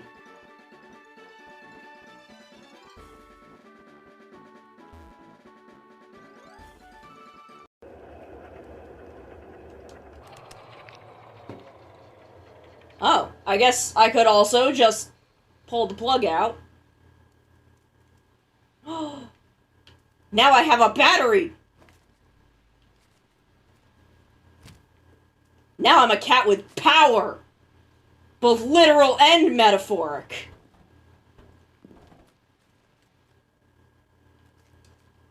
Oh my God, he wants to kill you! Sono, get away from him! Bad I love touch! that he's Bad like- stranger danger! Look at that face. He's like, he's doing the anime. You know the anime thing where like the fisheye lens? Yes. You know? He's like, I must execute her. I must have her jugular veins. I love that he's like doing this, and I'm just standing there. I can absolutely hear him, and I'm just like, this is fine. This is fine. You can try and murder me. I feel okay with this. I didn't exclude legendaries from like the normal randomization because I thought it would be funny. And I was right. I was completely right. Oh no, what's going on at Game Freak? Who's freaking the games? Behold my dexterity and grace. That's what I say when I'm trying to pick up girls. And then I fall flat on my fucking face. It's that one drill tweet where I rev up my motorcycle, and when the dust clears, I'm dead face down on the ground. That's me. Oh hey, it's Flick. He's here. Neat. But we're not catching bugs. We're catching girlfriends. I didn't put a tea bag in this tea. Y'all, I've been drinking sugar water for the past 3 hours. Okay, we are back. We are ready to roll. I'm here to tell you that Sho Aikawa wrote a bunch of licensed novels for a bunch of different franchises. And one that he wrote under the pseudonym Kuro Hasuki, almost like he did not want to be associated with it, was called Love Hina Mixed Bathing Not Allowed Mystery Guests at Hinata Hotel. I crave death. I crave death. I want to die. I hate Love Hina so much. Everybody was watching Love Hina in the early 2000s. Everybody was going on about how Love Hina was incredible and so emotionally true. And I tried. I watched all the anime. Because back then, I would do that to myself. Like, when everybody said an anime was good, and I didn't have people like Giselle to filter the good shit from the rabble, you know? That's what I have Suri for. Yeah, that's what I have Giselle for. I mean, that and also the fact that she's even though I tell Suri not to do that, I don't know why he does that to himself. Ramses is saying, if they told me, hey, Ramses, write for this hentai, I'd say, yeah, I need the money. I'll write all the weird tentacle stuff you need. You know what? You're valid. Honestly, yeah, same. You're valid, but the thing is, this is not just a porn. This is not just a random anime too. This is Urotsuki Doji. This is the most legendary, the most, like, controversial, horrific, and just, like, distasteful, I would say, thing like this. You know what I mean? It's like, it's beyond, right? It's a bit beyond. That's what I'm trying to say. Well, yes, one day we will do an exchange where I will show you that episode of Bokenger, and you will show me that episode of Love Live, and we will talk about how they are basically the same episode, it sounds like. I've had like an idea for a few years that I think we can also turn into content about I just reminded of this because of that the tier list of Ultraman stuff is good because it'd be like 2 or 3 hours. It's doable in a single stream. Yeah. I have a crazier idea. Oh. Which would require us to do something like a stream of Fortnite on it. Basically, I've had an idea for a long time of like, instead of sitting down to watch a single Sentai season, what if I watch and rank the first episode of every Sentai season? That would be fun. I think it would be interesting. That definitely sounds fun. I would love to do that. Because like I've watched a lot of like first episodes of Sentai, and it's surprising that even back in the Showa era, a lot of the first episodes are really different. Like they have a very different vibe, rather than being always the same thing. Like the first episode of Changeman is a bunch of guys that are in the military getting shot at with an M4 by their instructor in a helicopter, like real military hardware. And then the first episode of Live Man? Is the one where like all the genius children in the world are taken to this island called Academia, And when Yeah. they graduated, it turns out that two of them had deserted and became members of the evil guys. You know, I don't know. It's there's a lot of wild stuff in first episode of Sentai. I feel like they're very different. Yeah. That would be very fun. That would be a really fun video to do. Yeah, that would be a fun video. There'll be good content. I stand by that the first episode of Gokaiger is the absolute height of writing. Like, it is the writing of that episode is perfect. It is the perfect start to a story. Yeah, I've shown a lot of people. Whenever people have asked me about, Toku, when they show an interest, I show them. If I'm gonna show them an episode of Ultraman, I'll show them the first episode of Mebius, because also the first episode of Mebius is also a good bird's eye view of Ultraman. You get a bunch of the human cast, you get the Ultra stuff, you get the really, really good Kaiju suit. Then, like, if they want Kamen Rider, it's double. It's always double. Is the go-to. And if they want Sentai, it's Gokaiger. That'll show them. And, like, Because not even just, like, as a Sentai. I genuinely think, like, the first episode of Gokaiger is a masterclass on how to start a story. Yeah. It's tremendous. It's tremendous stuff. It's really... It's great because it shows you... It gives you a really good idea of, like, the characters in general terms. But then it also, like, gives you a good feeling of, like, what a Sentai team is. Because even though it's an unusual Sentai team in that they're, like, kind of bad boy criminals to a degree. I mean, they're not deep down, but you know what I mean. Yeah. Like, I mean, they're pirates. The fact that, like, yeah, but they have, like, the thing where, like, they see the children being harmed, and the thing about Toku Heroes is that Toku Heroes are protectors of children. Yes. Are, like, wholesome, like, legitimate protectors of children. And that's, like, great. And also there's, like, a lot of really good martial arts in the first episode. There's a lot of really good stunt work. Just tremendous fight scenes. And it's just, like, not a second is wasted. You get everyone's, like, individual character. You have the dynamics of the entire team. You have kind of their feelings about the villains, why the villains are structured the way they are. Like, not a second of the first episode of Gokaiger is wasted. It is perfect storytelling. Very economical. It does a lot with just 20 minutes. Yes.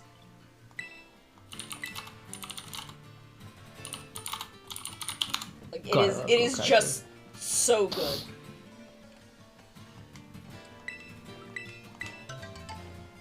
God, you know, as a side note, every time I get a new piece of electronics, I start looking at the accessories, right? And the accessories for the Steam Deck are getting fucking buck wild. Because, like, I want to do a video that I really want to do that I think would be a really funny thing is I want to grab someone like you or Cap or maybe both of you and get a few drinks in and just, like, roast the weird market of Nintendo Switch accessories. Yes. Oh my god. There's such amounts of useless garbage because a lot of the people that were making useless Nintendo Wii garbage, they saw the Switch was big with the casual market and they were like, oh, we can get on the grift of plastic golf clubs again. Yeah. And I think that'll be really funny to do drunk.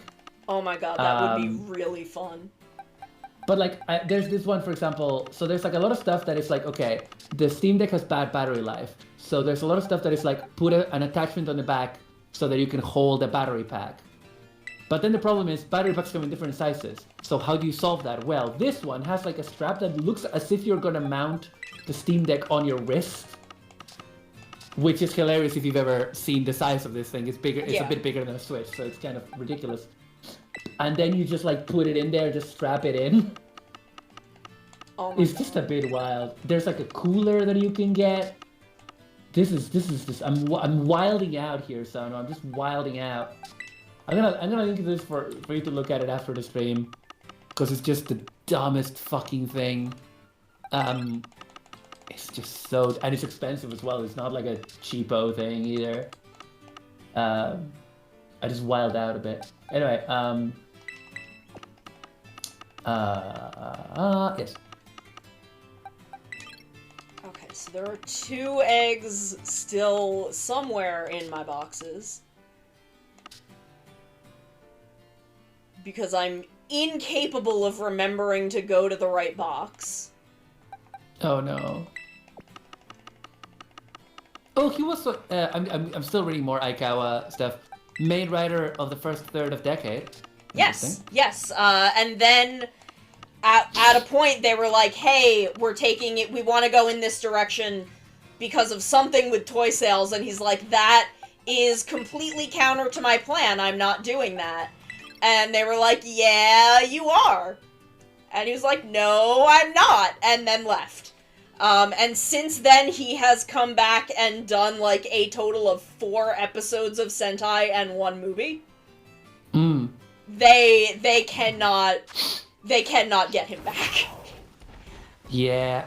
He did the last 2 episodes of, the like, 2 episodes of Wizard that transitioned into Gaim. So, like, the 2 post-Wizard Gaim transition episodes, and then he did 2 episodes of Tokyuger. Which is just, I think, because him and Kobayashi work well together, so he was like, okay. And then he came back and did Go Onjur 10 years after for some reason. Which I was really hopeful would result in something, and it didn't. But he did give Kegalesia a big part in that movie, so I'll take it. So, his first, I don't know what came first, but his first work in Toku, both things happened in '86, and one was that he wrote a couple of Ultraman monster encyclopedias, and the other thing is, as I was telling you before, is that he wrote a single episode of Spielban. That seems to have been his first Toku live action show that he wrote anything for. So that's really interesting. Yeah, he was part of the, like, main stable of writers in the early 2000s.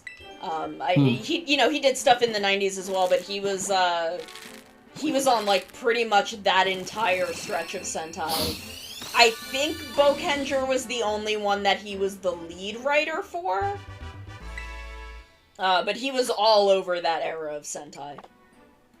Interestingly, the newest thing he seems to have done is radio dramas. But a lot of these Wikipedia pages are not updated properly, so I'm gonna check the Yeah, I do think he's mostly just kind of vibing these days after Concrete Revolution. Concrete Revolution. He did a Card Fight Vanguard screenplay. If you can believe that.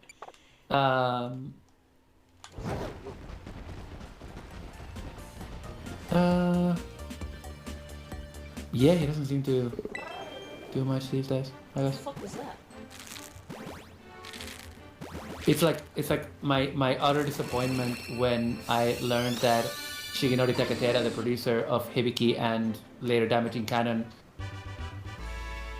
it's not just he retired from Toku with Damaging Canon, it's he retired from in any way producing TV shows. He's basically a TV executive now, or like a radio executive, I think. That's a shame. It's a shame. I mean, I'm glad that he's got work and he's okay, but like, that guy is such a creative force, and his work is so meaningful and full of heart, and I'm just like, man, God, I think we're having a thunderstorm here. Oh.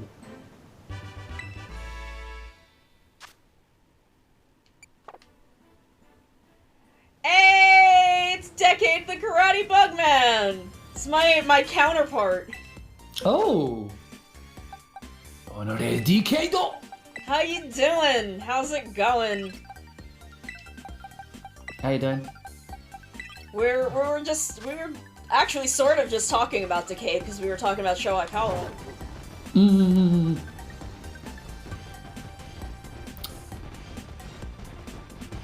God, now I really want to watch this American Ultraman. You mean Miraidon and Koraidon? I guess I could see Drag Rider. Kind of. Oop.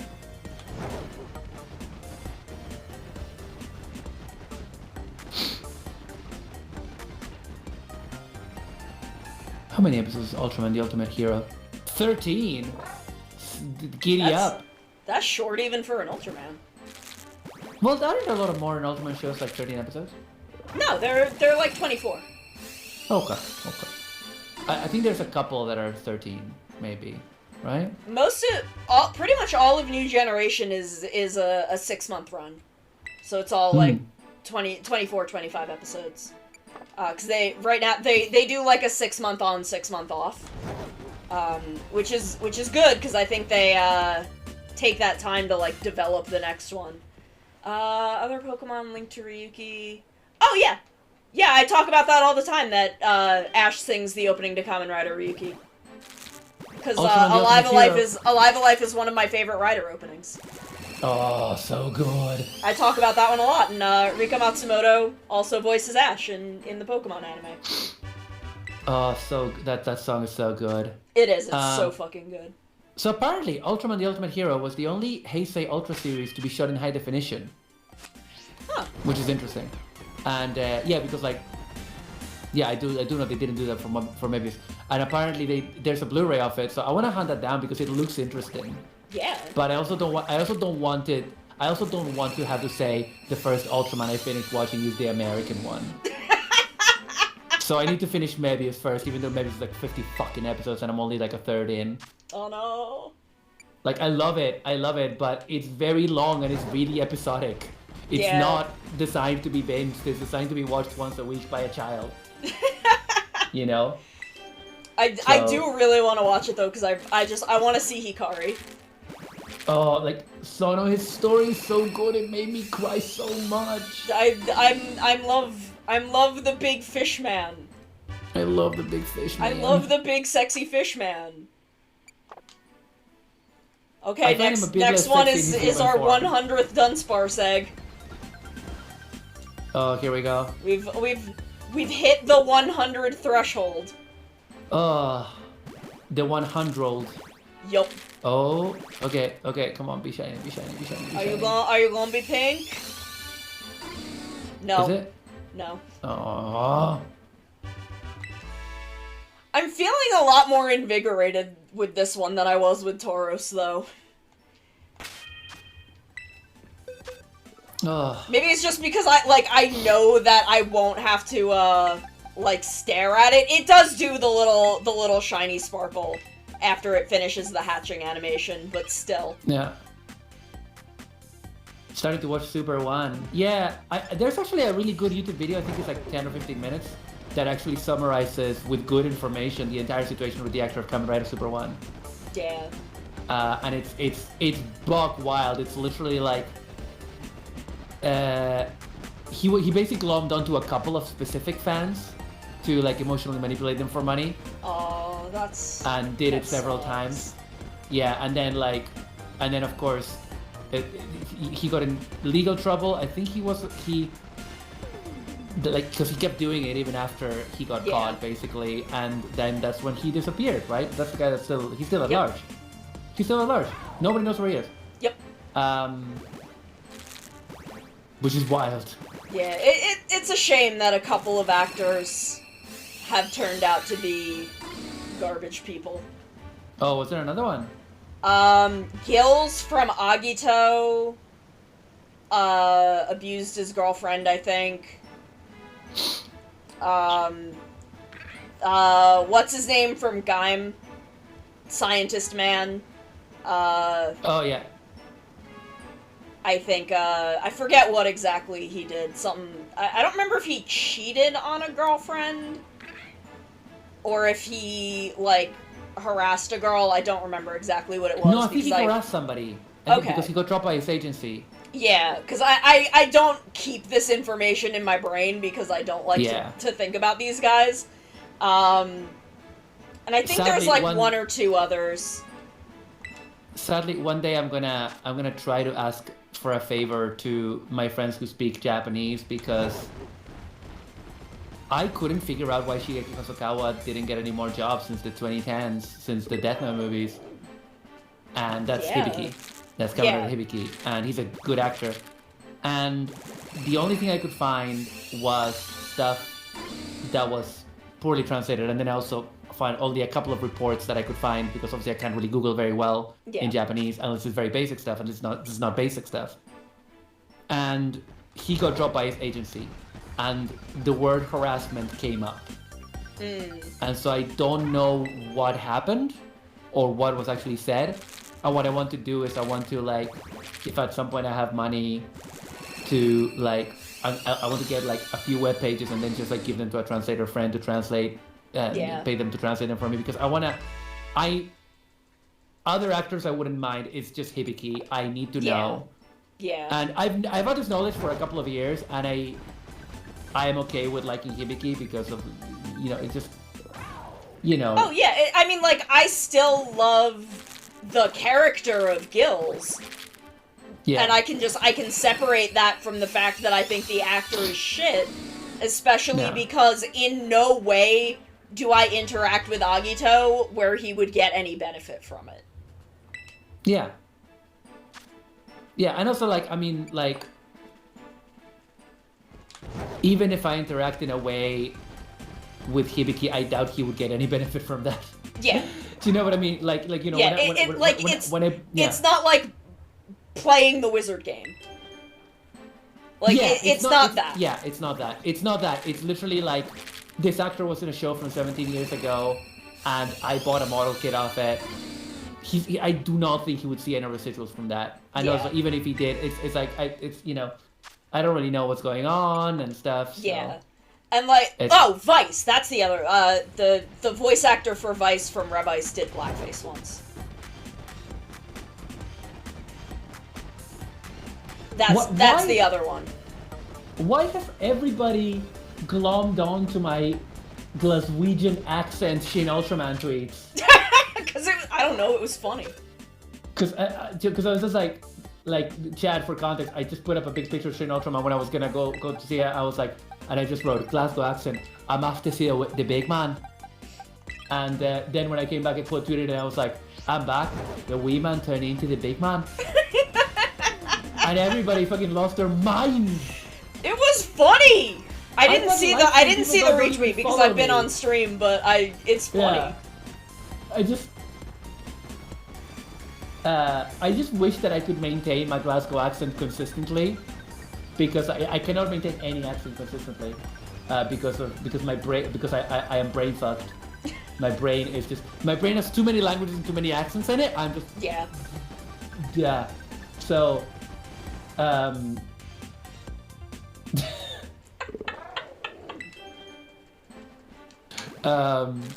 so yeah, it's just, I just think it's funny.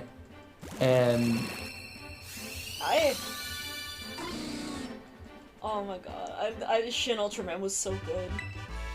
Oh, it was so good. It's large man. Large man. Man large. I love the bit, like, a lot of us had a good cackle. I kept forgetting about that line, but I had a good cackle when at the beginning they're like, okay, yes, the protection agency has come back, and they've designated this kaiju number 4, Barunga. Yeah. And then, like, one of the guys is like, where do they come up with these names? And it's like, oh, the head of the agency just comes up with them on a whim, just based on what sounds good to them. He just says them. But it's funny because that is what they sound like. They just sound like you just made them up, because they're nonsense. Most, like, 9 out of 10, they're nothing words, Yeah. And I just find it so funny. Oh my god! Also, during the part where, where they turn the main lady giant, I just turned to Suri and I'm like, big lady. It's like, big lady. You know, one thing that I didn't quite notice the first time, because, like, the first time I watched it, because, you know, when she freaks out when she sees all of the, like, TikToks on social media about her. Yes. And I didn't realize that when she's looking through them, like, half of them are, like, hidden. Yes. Half of them have they're like, clearly, like, over 18. They've got like an over 18 screen on them. Yeah, and I was like, oh, they're upskirts. Yeah, because when he freezes her, she's about to kick a building in. Yeah, and she's there for like a few minutes. Yeah. With a lot of people nearby. So it was like, oh, it's just so good. It was really good.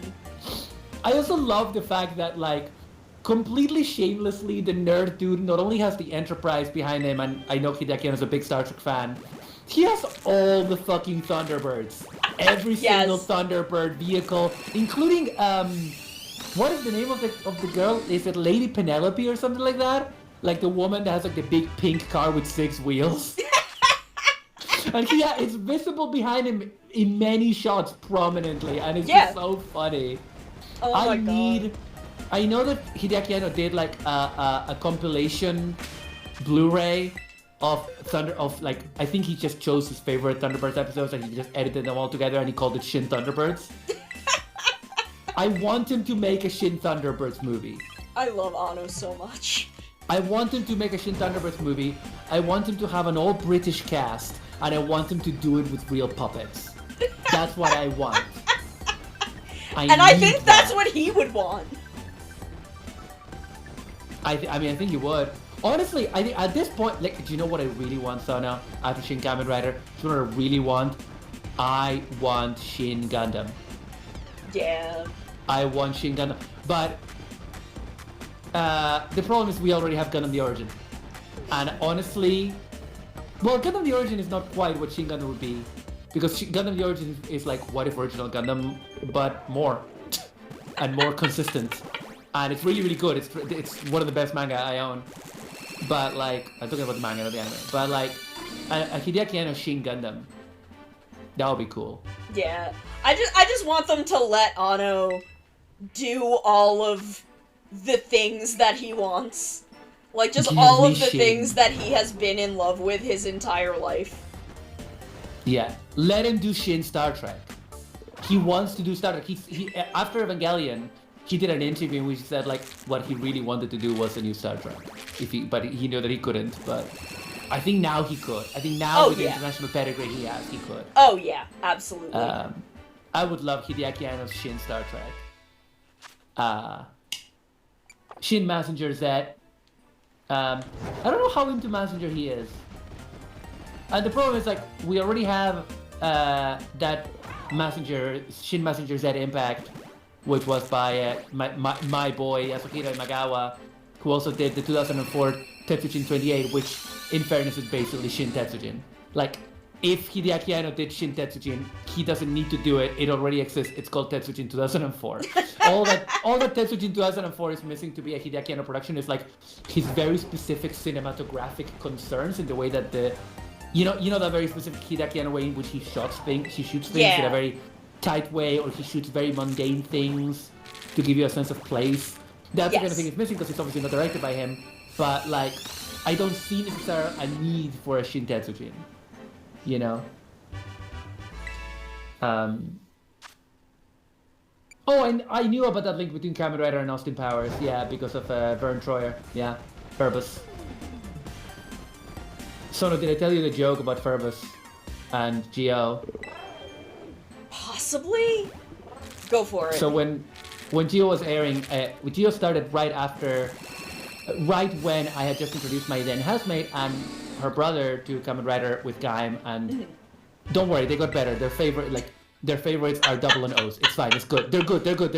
None of our favorites, like Gaim is usually like our least favorite. I mean, we like it, but it's not, come on. But anyway, so I had to introduce him to the wider range of Kamen Rider, and I was like, there was an American one, it was called Masked Rider, it fucking sucked. We watched a bunch of we got stoned, I watched a bunch of episodes of, we got legally stoned in a place where it's legal. Twitch. We got drunk, and then we watched a few episodes of there's a DVD with a couple of random episodes of Masked Rider, and they were introduced to Ferbus. And at the time, Geo was just revving up, and we were like, the true identity of Oma Geo, the true final villain of Kamen Rider is Ferbus. Always. Yeah. God, Masked Rider.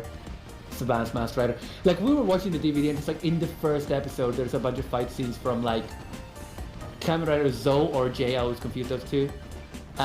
but they're clearly you see Kamen Rider being thrown through a wall, and it's clearly not Black RX. It's obviously not because like Zoe or Jay, I can't remember which one, has like a white line going through the mask all the way to the back, and it's very visible and it's very distinct and very different. So it's just like, man, come on with this. Give me a gosh darn break. But you know, that was back in the days when Saban was not even vaguely trying. No. Like, yeah, I honestly don't know what. I don't know what was going on through their minds when they made that. Because honestly, like Mighty Morphin, for all the shit that we give it, and it is, you know, not good compared to a Sentai show in my opinion, but it is basically just a Sentai show. It's just Americanized. It's yeah, and I mean, just an Americanized Sentai show. It has its charm in a way that I'm not sure a lot of later Power Rangers do for me. Yeah. But it has that vibe, you know, it has that vibe of like, there's the Sentai team, they all have like very distinct personalities, they have a place where they hang out, they have a command center. It has that vibe of a Sentai show, whereas Masked Rider does not feel like a Kamen Rider show. And I don't mean just Black or X, I just mean any Kamen Rider show. It doesn't have the vibe of any Kamen Rider show. It's Alf. It's literally Alf. They just made Alf. They just made Alf, and they split Alf into two. A very annoying version of Alf and a fake Ralph Macchio. Because that's what he looks like. Come on, we're all thinking it. I don't know what Dex's actor's name is. I'm gonna find it right now. Masked Rider. I'm gonna find it right now who this kid is. Prince Dex. Ted Jan Roberts. Live your truth, Ted. Live your truth, Ted. He's born in 1979. He's the same age as Tim Rogers. He was in the film Milk and played an LGBT activist. Oh. That's nice. Is he gay? I'm sorry, I'm weak. If he's gay, I like him more. I'm sorry, I'm like that. He was in an episode of Married with Children before being on Masked Rider and Power Rangers. He doesn't seem to have done anything after Milk, by the way. But it says he's a stuntman, and this doesn't like necessarily list because, you know, stuntmen don't necessarily get all their roles listed. Yeah. You know. Oh, here's a good headline. Whatever happened to Ted Jan T.J. Roberts? Whatever happened to him? Oh, he was also like a child actor.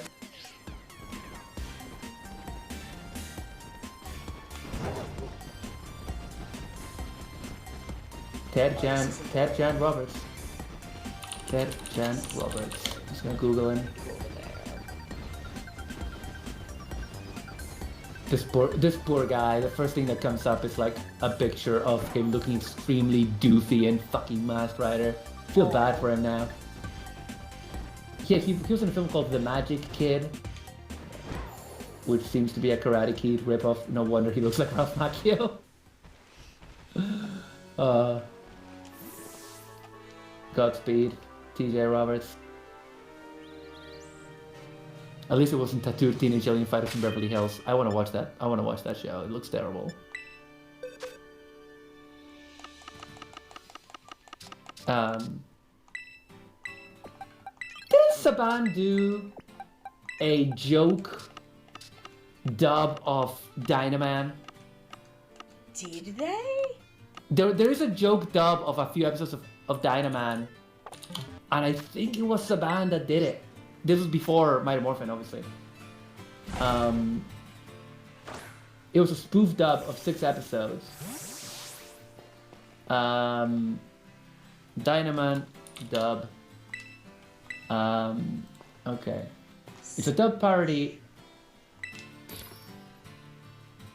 Who was it by? Okay, they're saying it's not Saban, so It's not Saban. It doesn't seem to be.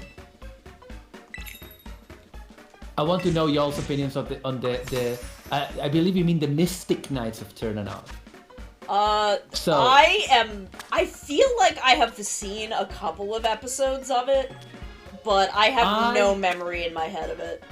I think back when I was like doing a lot of the like hanging out with my housemate and her brother and just watching Toku, and sometimes we'll be watching like loads of episodes of one show, and then we'll go like, okay, we want to keep watching something, but we're a bit tired of watching, I don't know, say we want to take a break from whatever writer show we're watching. Let's watch something else. And we watched like a bit of Masked Rider. I'm pretty sure we watched the first episode, or at least some clips of Missing Knights of Turnanog. It was just red fair nonsense. It was fucking great. And there was another tokusatsu show that we watched, which I feel like people don't recognize as a tokusatsu show, and I feel they're wrong. People don't recognize it as a Kamen Rider show, and I feel like spiritually it is a Kamen Rider show. Sana, let me ask you a question. Okay. Have you ever heard of a show called The Littlest Hobo? No? Okay. So The Littlest Hobo is a, I think, 70s Canadian TV show that I consider to be spiritually a Kamen Rider show because of its structure. The Littlest Hobo is a dog. It's more like spiritually Zubat, actually. The Littlest Hobo is a dog that has no name. In every episode, he arrives in a town and something is going wrong. Some incident, something bad happens. And the Littlest Hobo, who is basically a superior godlike being, solves the issue. He gets adopted by somebody, they give a name, he solves the issue. And then, when everyone is fine and happy at the end of the episode, and someone turns around to thank him, he's gone and he's getting on a train because he's going to the next town because he's needed elsewhere. And I feel like that embodies the spirit of Kamen Rider. Obviously, he's meant to spirit something else because the show is like, it's one of those subtly Christian shows. The dog is kind of meant to be God or Jesus. Yeah, well. But it's great because like that kind of stuff doesn't hit you over the head too much. Yeah. Really? Well, you know, like dog backwards is God. Yeah. And it's just lovely, honestly, because he's such a good dog. Apparently, in later episodes, let me spoil this show though, it ran for like, it was a very cheap show and it just kept running for a while because it was so popular in Canada. And it got like, I think 4 or 5 seasons. And apparently, eventually they felt they did, I'm gonna say, they did, I don't know if they ruined it because I haven't watched these episodes because they're probably buck wild and I really want to watch them, but like, they might have conceptually ruined it because eventually they feel they need to explain why the Littlest Hobo is the best at everything. And it's because he's a good boy. He is a good boy, but eventually I think like what they end up doing is they end up saying that he's an escaped government experiment. But like to give you an idea, oh yeah, it was there was a 60s version, which is not the one that we watched. We watched the 1979 version, which ran for 6 seasons and 114 episodes. So, I want to tell you what happens in the first episode of The Littlest Hobo. Okay. Because it's fucking wild. And let me see if I can find a summary. Yeah. So,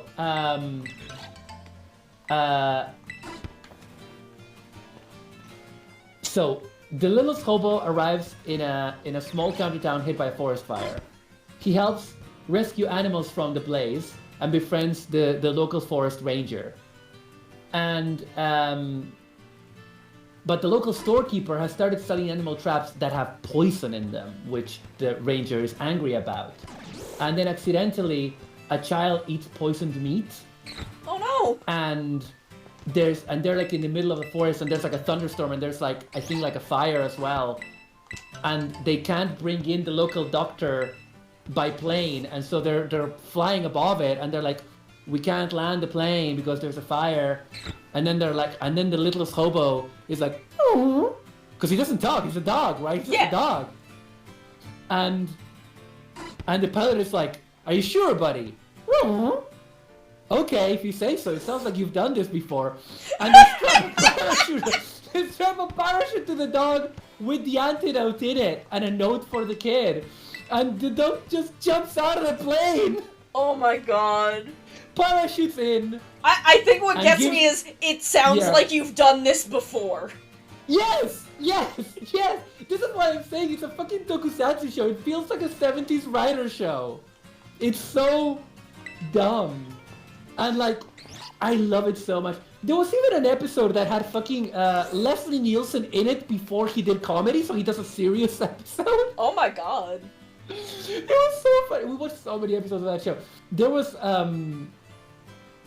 oh god, there was the one where he was trying to save a horse, and he befriends the horses.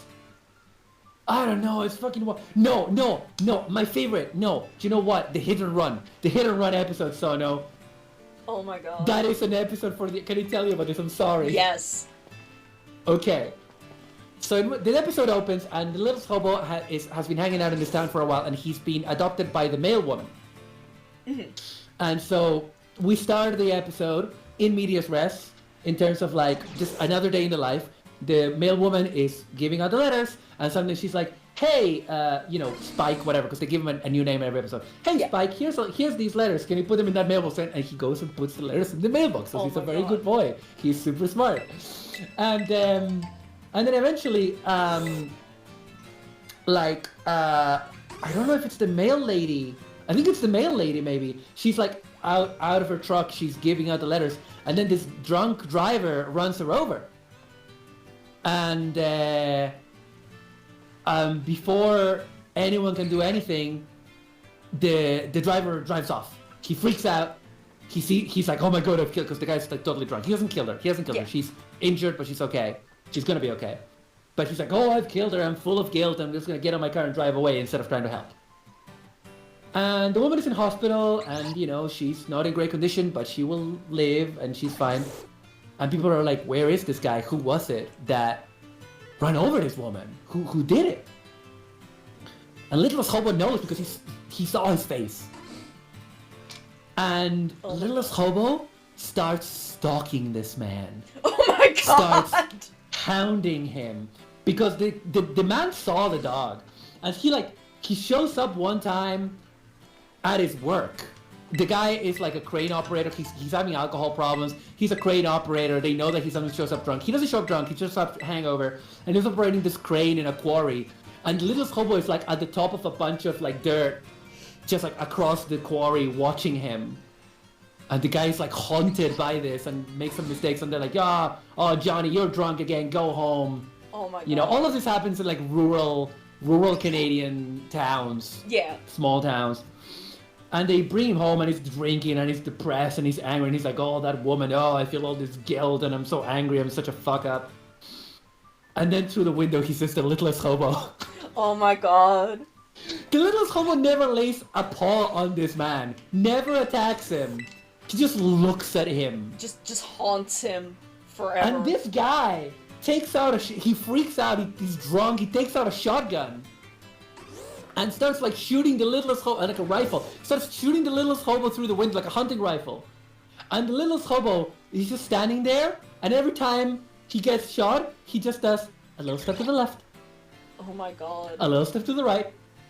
It's just, he's completely chill, and eventually, basically by just staring at this man enough, the man, racked with guilt, turns himself in.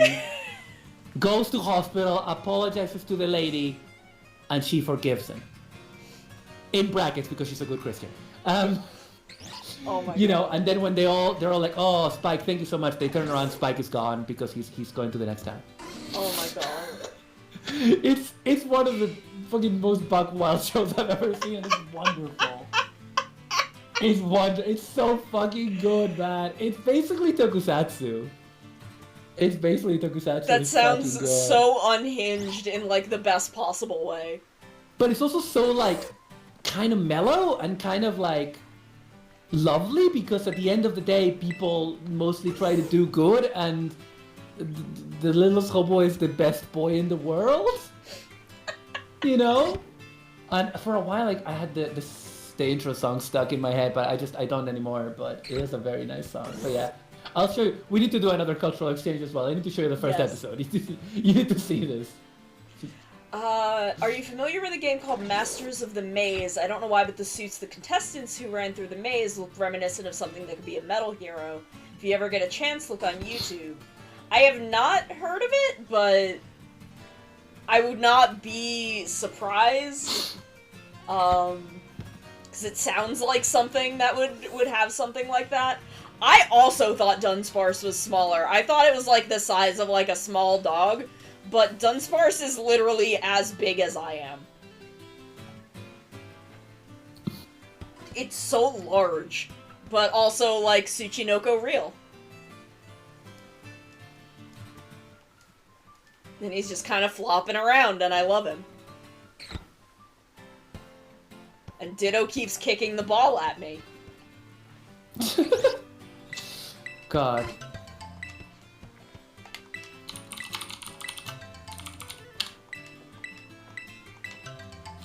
I'm just looking up the lyrics of this song, because we're just good at it.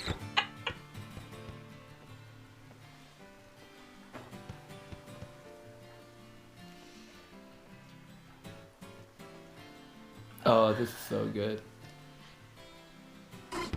I need to sing this at karaoke next time. Nice! Nice job, Ramses. Oh! Just completed his Pokedex. Oh, nice. Hang on, let me give you a little summon for that. Nice. Bingo! There you Why does Ditto keep kicking the ball at me? They keep kicking the ball at me, and like, the collision is hard enough that it disrupts my character. God, do you know what that is? Because like Ditto's really angry at you because Ditto cannot like give birth anymore. It can like, why are you making me be pregnant all the time? That's your Why are you job. making me? It's why you're here. Why am I a birthing machine? Why do I exist? God, etc. Oh, Dishonored 2.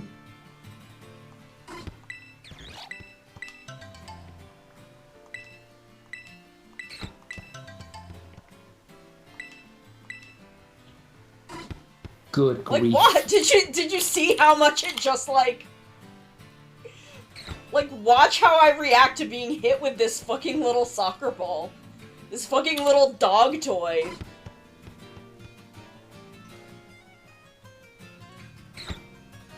I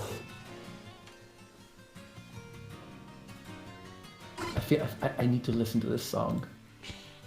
Don't worry, I'm gonna mute myself in case I accidentally sing a bit of it. I'll be back in a second. I just need to go mute for a minute. Chat. I'm sorry. I'm not sure if we're gonna get to hatch any more eggs, because we've only got about 10 minutes. We've only got 10 minutes of stream left about. I'm gonna get us to the 30 eggs.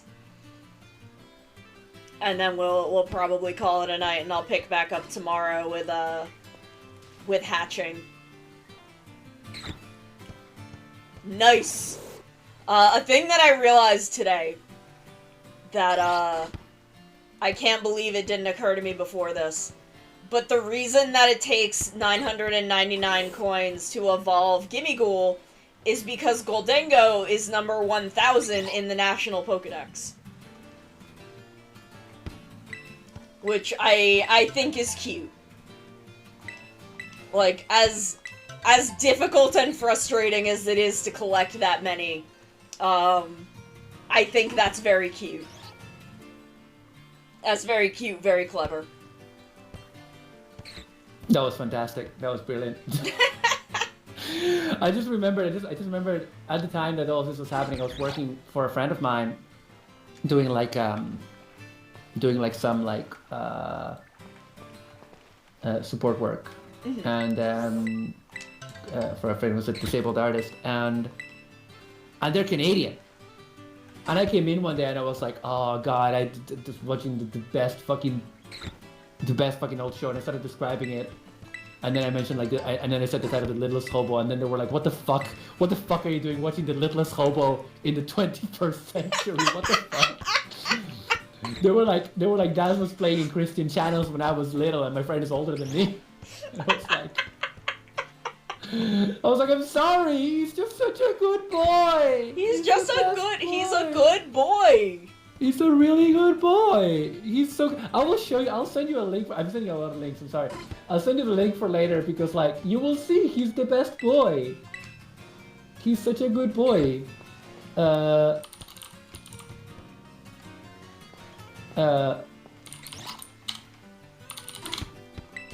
Just gonna link you to this. Okay, I'm gonna leave it for a bit because I only need 10 more eggs. So I'm just gonna leave it for a little bit. Here you go.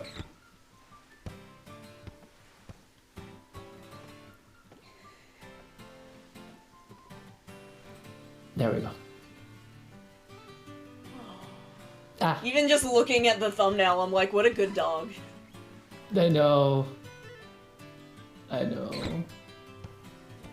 Ah.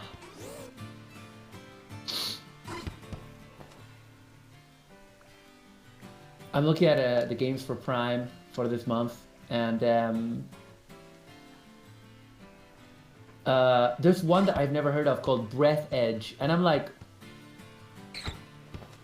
I'm sure it's just a normal game, but that's the name is That's very, quite a title. It's quite a Breath Edge. I want to play Breath Edge. Breath Edge play, you might say. Oh, Oh, my lawn mowing God. simulator, let's go. Lawn mowing simulator. Oh, nice. I think I've watched someone play Lawn Mowing Simulator. I mean, I got it for free with Prime, so Nice. fucking let's go. There's a voice that keeps on calling me. Sorry. I'm sorry.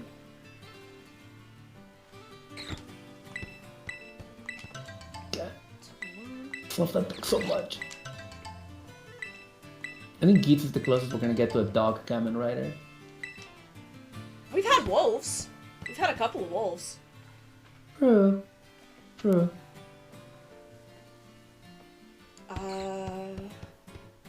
Down the road. I'm trying to think that's if when I'll there's always be. been, because you know there's Vulcan and Naki, who are both wolves. So they're very much the two wolves inside you meme. Oh, Yeah. Fies. That's Fies itself is not dog themed. It's just Takumi is also a wolf. His Orphanok is a wolf, but Fies itself Yeah. isn't wolf themed. But he is a very good dog. He's a very good boy. I feel like there's another one though. Well, sorry, did you mention the one from 01? The wolf guy? Yeah, Vulcan. Vulcan and Naki Yeah. are Yeah. both wolves. But I feel like there's another one. There's the Kamen Rider Beast, is it? The lion?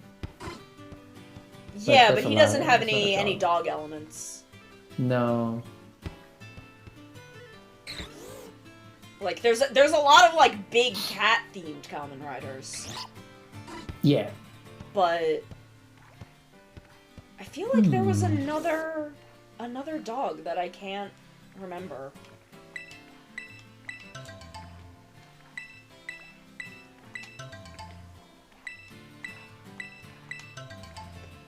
Maybe tomorrow I'll Where like the settle down. actual rider theme was like wolf.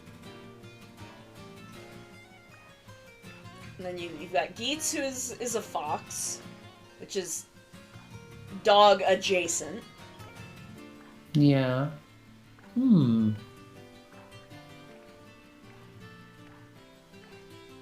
Like I feel like it's somewhere in Ryuki, but I think I'm just thinking of Taiga, who is a tiger, and thus not a wolf at all. I'm looking this up. Let's have a look. The riders in Ryuki. How many of them Ghost, are there? Xade. Well, there's Smartphone Wolf in Build, but he doesn't.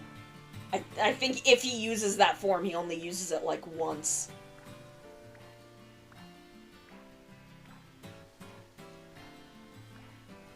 Oh, one of the contract beasts in Ryuki's is called Genocider. Just straight up. Yeah, Yeah. it is. I think that is when Asakura combines 3 of them. Yeah. There's smartphone There's wolf. one that's a gazelle? What? There's one Oh, that's yeah. a gazelle? Yeah, Impaler. Impaler's a gazelle. Yeah, I've not watched Ryuki, so I'm just... Ryuki's got a lot of wild ones. I mean, Oh, there's a I guess the werewolf form of Kiva is technically wolf form. I guess. Yeah.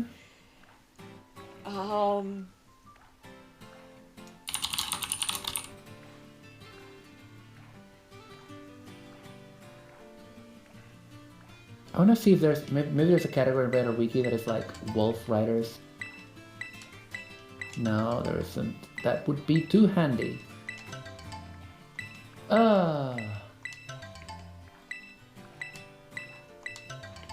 Maybe tomorrow I'll wanna settle down.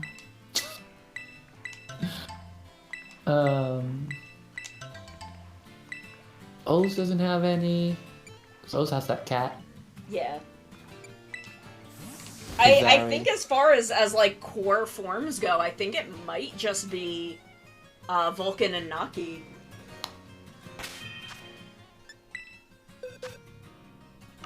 Yeah. I'm just like racking my brains right now. Cause it's mostly bugs and reptiles Yeah. a lot of the time. Yeah, it's a lot of bugs and reptiles and then cats. Yeah, and I'm thinking about like Deno, and it's like a dragon, Yeah. a peach, a bear, And a turtle. and a turtle. Yeah. I mean, I guess Blades from Saber is also lion themed. Oh yeah. I mean, I know nothing about they are. Disaster is partly dog themed, but not as a common rider. There's a lot of wolf themed monsters. Wolf is a very common form for rider monsters.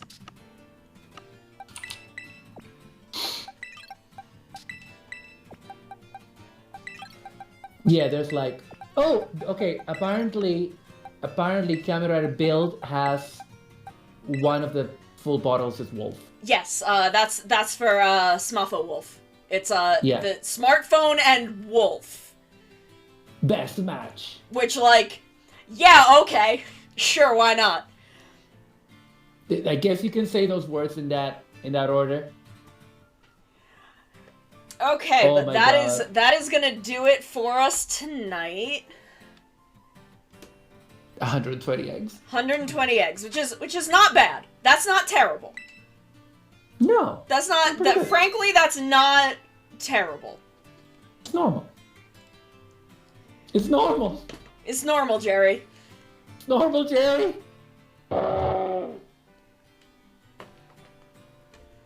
Maybe tomorrow But I I wanna do settle down. love Bark Bark Dog. Thank you, Skylarka. I'm gonna have to go back and clip the moment that we got it, because it was like 15 minutes in. It was pretty early on. It was pretty early in. Nice. I'm so happy for you. I am free from the very specific purgatory God, of, purgatory, am I right? but I am free from that. Let's see who's in the VTuber tag. Thank you all so much for hanging out. Thank you Yes, so thank you, much. chat. Y'all are so good to me. Let's see. Who can we raid? Is there anyone doing Scarlet and Violet? There was someone doing There's Diamond gotta and be. Pearl. There's someone There's doing gotta be Diamond somebody. and Pearl, but I'm sure someone's doing. Yeah, I mean, Scarlet every Violet. VTuber that is not called Mario the Single plays Pokemon. Come on, there's gotta be somebody. Let me check the Come on, Scarlet there's gotta Violet be, tag there's gotta be. instead of Yeah. the VTuber tag. there's so many VTubers, it's probably just easier to fucking check the Scarlet Violet tag. VTuber! VTuber, why you not play Scarlet Violet? Why you not play the game I tell you to play? Why VTuber? VTuber? Why? Why VTuber? I have to learn that song. VTuber, why did you time me out? I just can't tell you how to solve the puzzle now. VTuber, why can't you read my mind? Okay, who's Tabasax? She's cute. She's cute. Let's see. Let's see what she's got going on. She's playing this. She's playing Scarlet Violet. Let's see what she's doing. Yeah. Once I get through her ads, which is nothing on her. Twitch makes us do this.